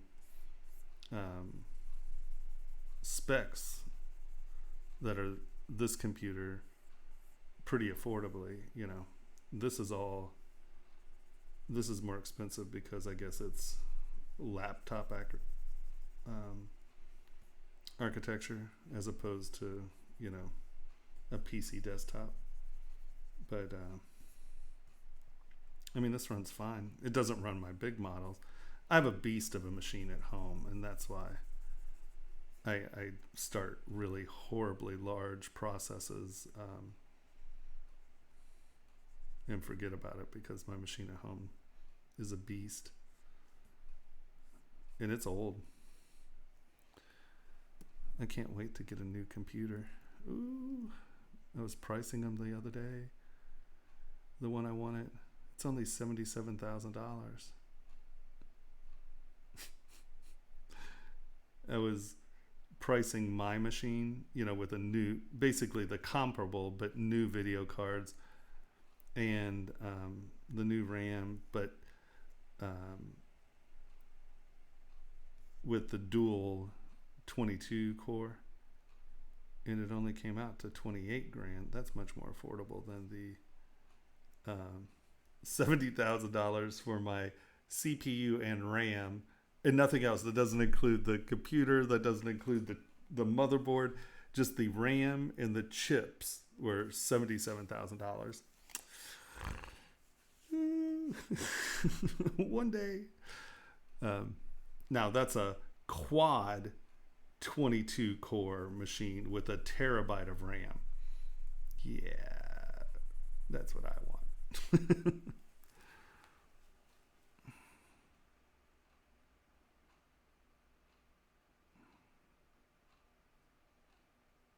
Yeah.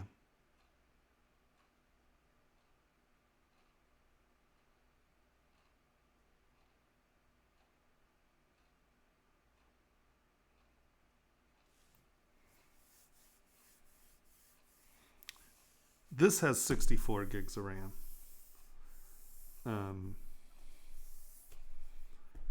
But I want a terabyte of RAM. I want a lot of RAM. What is up with this Todd McFarlane? This Nightbot is typing in something weird. I don't know what the hell it's doing. Yeah, no, ZBrush is, it's an amazing tool set. It's really impressive. And it gets better every year. That's the coolest part, is you never get skimp development, right? They are changing it for the better every year. It's pretty awesome. And you're not paying for upgrades. Hello?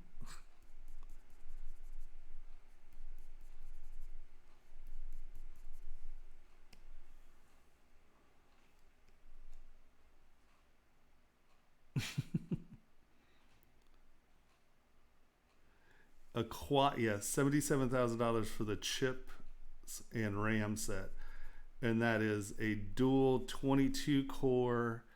I mean, a quad 22 core overclocked to like 4.3, and then a terabyte of RAM. So 4 22 core chips and a terabyte of RAM cost about $70,000.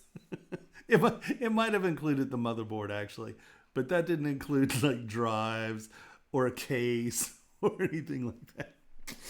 Yeah. Oh man, I can't tell you. I'd be so stoked because I choke my machines out all the time. My machines just give up. I'm always crashing. People are like, "Oh, ZBrush crashes." I'm like, I crash ZBrush like 30 times a day. I'm always asking it to do something stupid. So yeah, that would be so awesome. The machines are really designed for, high mathematic modeling, like modeling the universe. Oh yes, an exoplanet really did hit Earth, and that's how the moon came out. That kind of modeling. They're really mathematic computers, but yeah, boy, that would make me happy.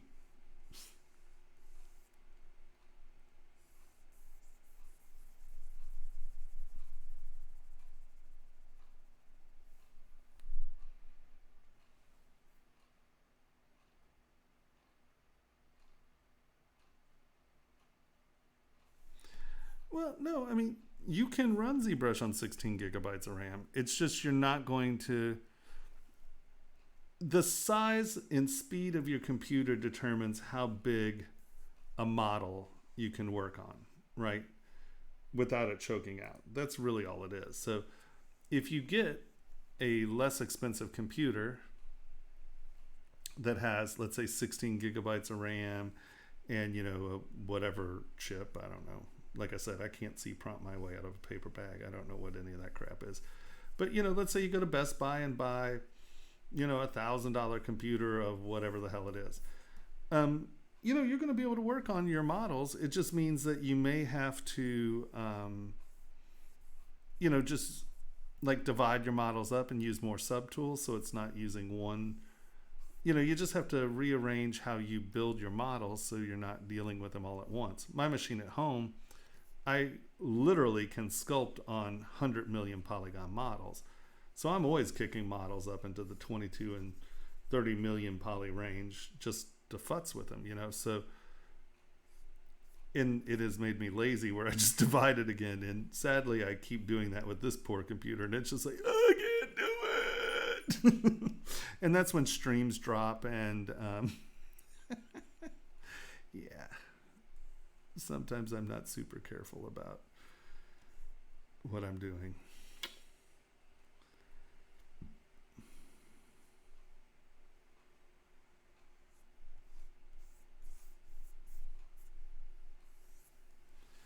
All right.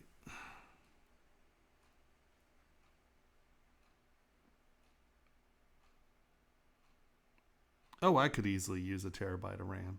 Yeah. Without a doubt. I really could. I guarantee you I could. I guarantee you I could redline a quad 22 core with a terabyte of RAM. I bet I could redline that machine. Yeah, I bet I could.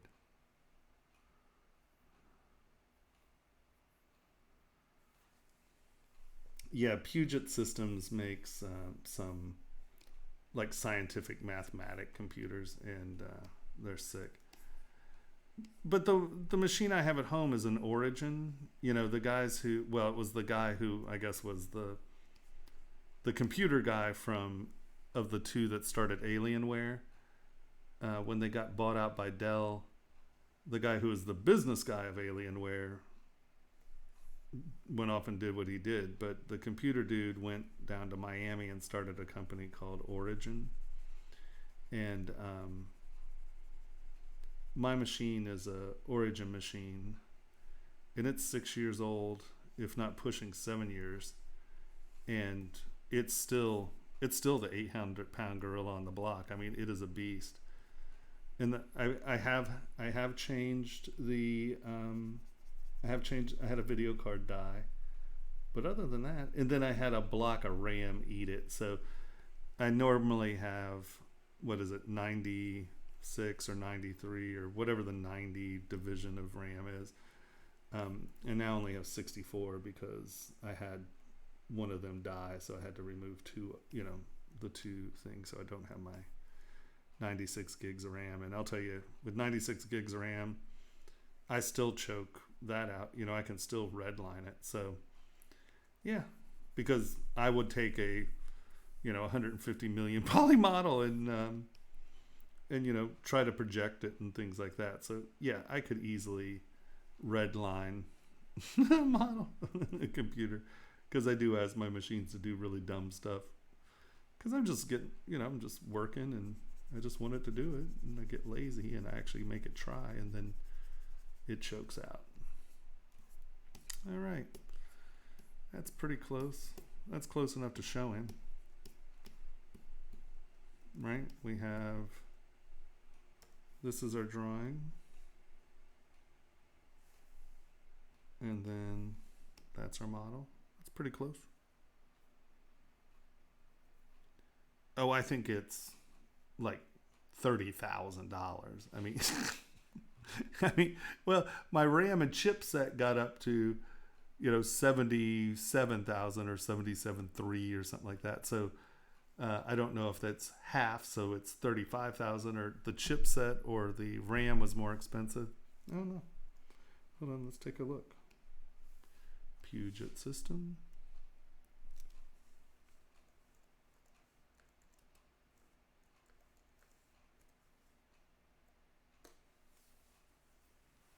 Desktop computers.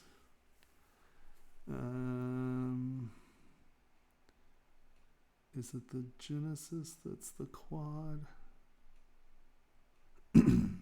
Dual, single.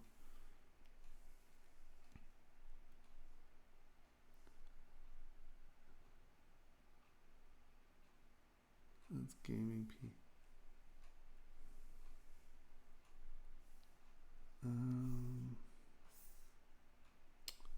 Products.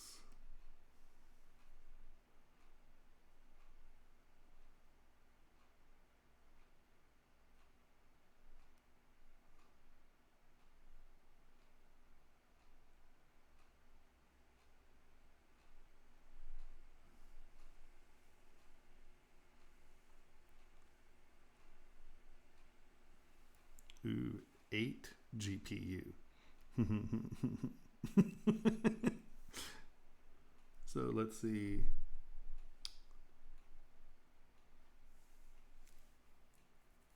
That's only 2 times. Are you lying to me?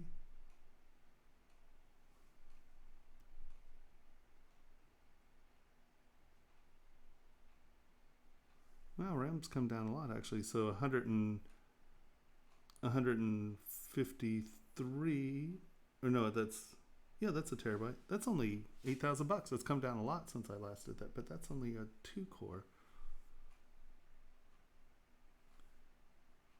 Single.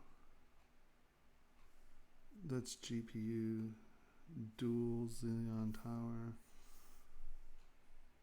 Single Xeon Tower. Quad core.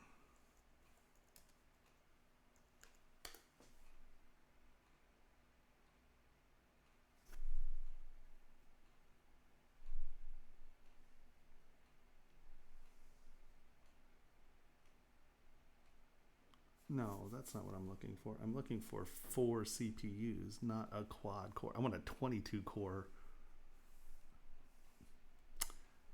They don't have it set up the way that custom computers. Let's try that. CPUs. No, it's interesting. They're only using 8-core. That's interesting. They're not advertising the mathematic computers, the ones that are the mathematic modeling machines.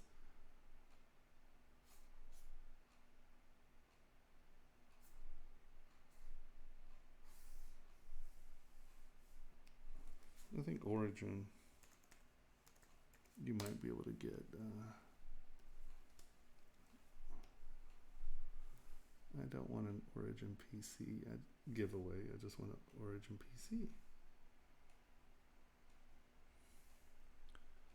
Desktop, workstations. No, we want a.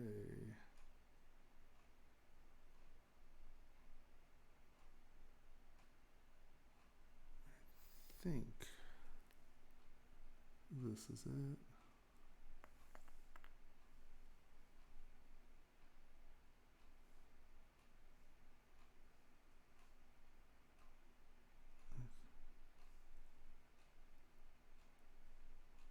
So this is the body my machine has. It's a monster. Come on.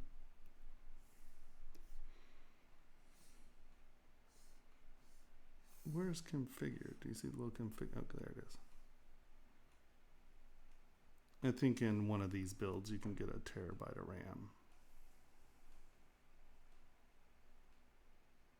We want a Genesis chassis.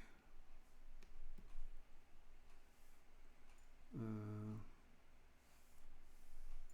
then, no, I don't care about color.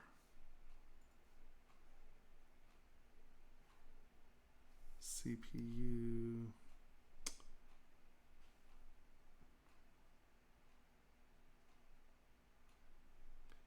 It's an i9 18 core. It's interesting. They must have had issues with those 22 cores because I mean, I have a dual. I think mine, obviously mine isn't an i9 because it's old, but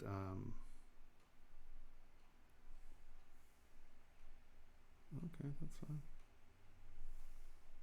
Motherboard, whatever.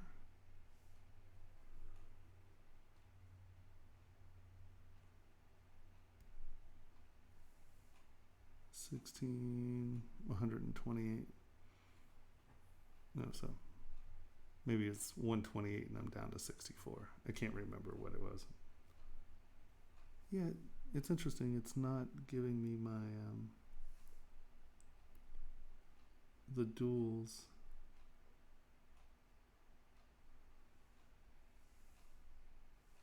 See, all those are single core motherboards. Oh well. Whatever. But you know, you can get 128 gigs for $624. RAM's really coming down.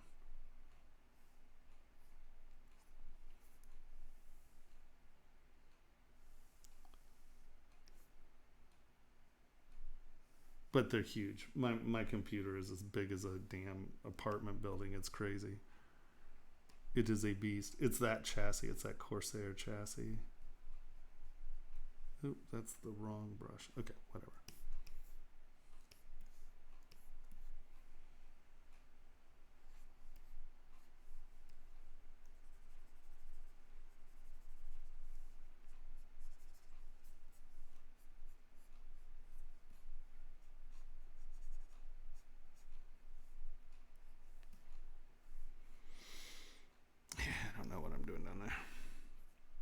They're not cheap, but I'll tell you what, I don't know anyone who bought a computer from a company and runs it as much as I do and has never had a problem with it, ever. Like, they do all the testing on it. They make sure, you know, that all the components work together. Like, I had a problem, like I ordered really expensive RAM and it was not ISC rating or ICC rated or whatever. It was like gaming RAM. And they were like, oh, well, here are the or not demographics, the benchmarks on it, and you're actually getting a lot more efficient usage out of this cheaper RAM. So they put it all together and they run it and benchmark it and run it, and like if some of the components don't work together, they'll change it out. They'll be like, no, we need this to work right. And I burned out a cooling system because when they wired it, there's a little knob on top that changes the colors, right? You can turn the color pattern off. But when they wired it, they actually wired the fan to one of my cooling units to that knob. And when we moved, it turned the knob down a little, and I redlined my machine so much that I burned out the cooling system, the liquid cooling system, because it, instead of being 100% efficiency, it was down to like, let's say 60% efficiency. And I redline it so much that they said, I guess, I don't know, they were like, dude, you redline this machine all the time. I'm like, yeah, I'm working that bad boy. So I really abuse my machines. And, I've had friends who are like, oh, I could build that for $1,000 or whatever. And, 3 weeks later, it's having problems.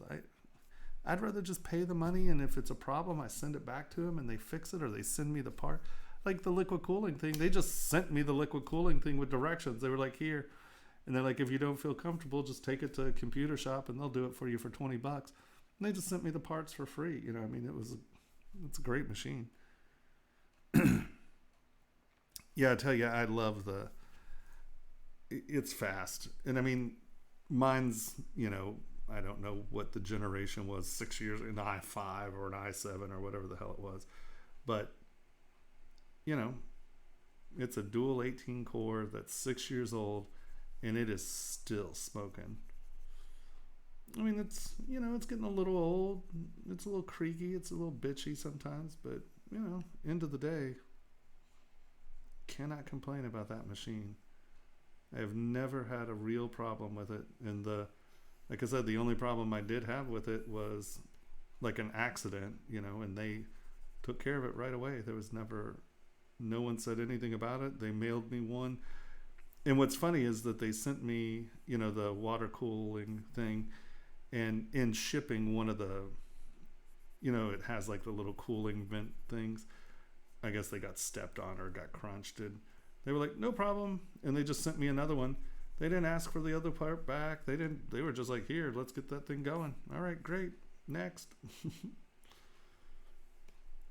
And any company that supports their stuff like that, I mean, yeah, hell yeah. Cannot complain about that.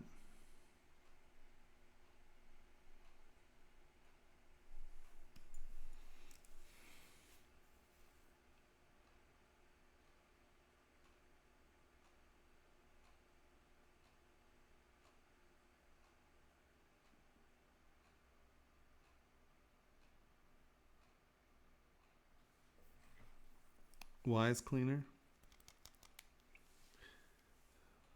Yeah, I'll look at it without a doubt.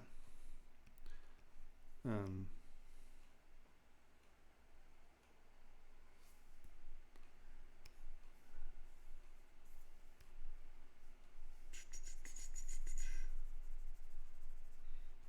I mean, the other thing is, once again, I'm not a maker.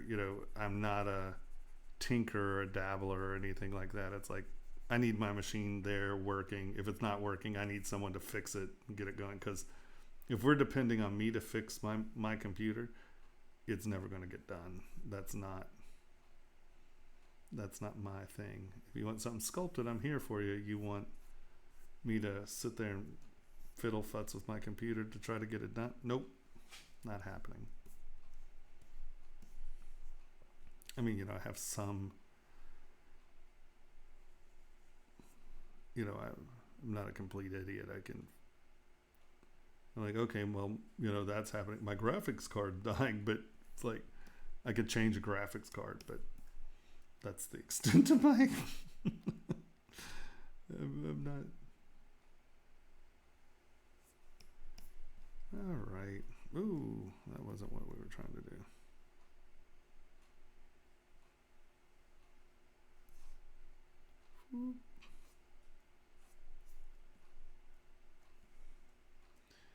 Yeah, you could probably ask Paul.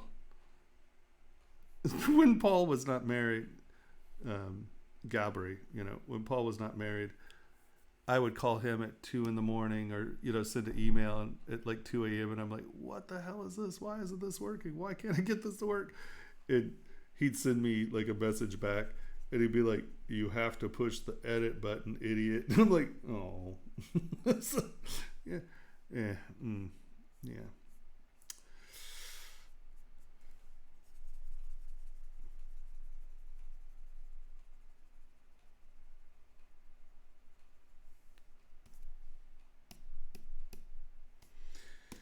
All right, that looks close enough to done to me. Da-da-da. Look at that. I know. If they're going to see this in the morning and they're going to be like, holy Hannah, Tomasz, you actually finished a piece during stream. What has happened? I'm like, well, I only had 14 viewers. I know, we have more 14 viewers.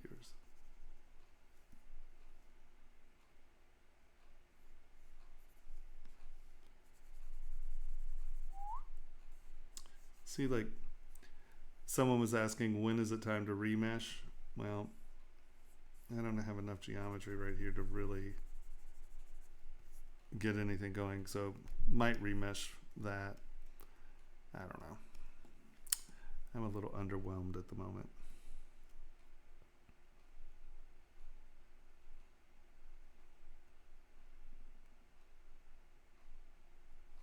A wee bit on the underwhelmed. They're magically delicious.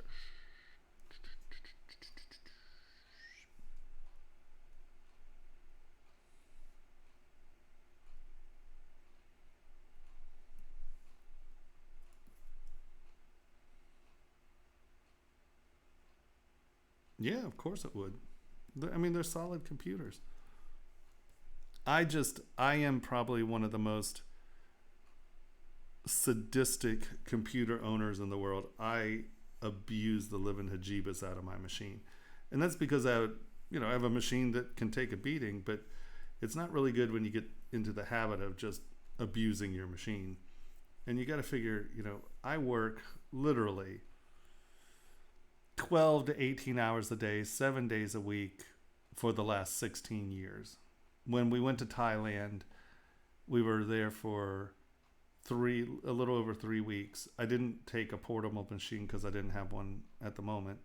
I had lent it to someone and she had it. And so I went to Thailand for 3.5 weeks, and the only electronic device I had was my phone. That is the first time, and that is the longest time I had ever been away from ZBrush and ZBrushing and my computer for 16 years. I mean, all I do is work. So, yeah, my OCD. I put hours on a machine, and we bought a box computer for work because I was like, well, unless you're paying rent on my computer, you can blow me, buy us a computer. And poor box, it couldn't hold up at all. I choked that poor machine out almost instantly, and it was just like, what? I mean, it had problems with how I used it. And it's just, if you're not going to take a lot of man hours at high CPU usage, you're going to choke out and cry a lot. And so I'm a little abusive to machines, so I'm probably not the best person to ask. Get the fastest CPU you can and the most RAM you can get. There it is. That's the computer you want. Now, if that's only 16 gigs of RAM and it's this, hey, well, there it is. It'll work, but you're going to have to reevaluate how you use your models. Okay, what time is it? It is 12:20. Okay, kind and gentle folk, I think I am going to call it quits early tonight because I ran a class earlier this morning and I've been up since 6:45, and it's kind of slow and I don't know if I'm helping anyone here. So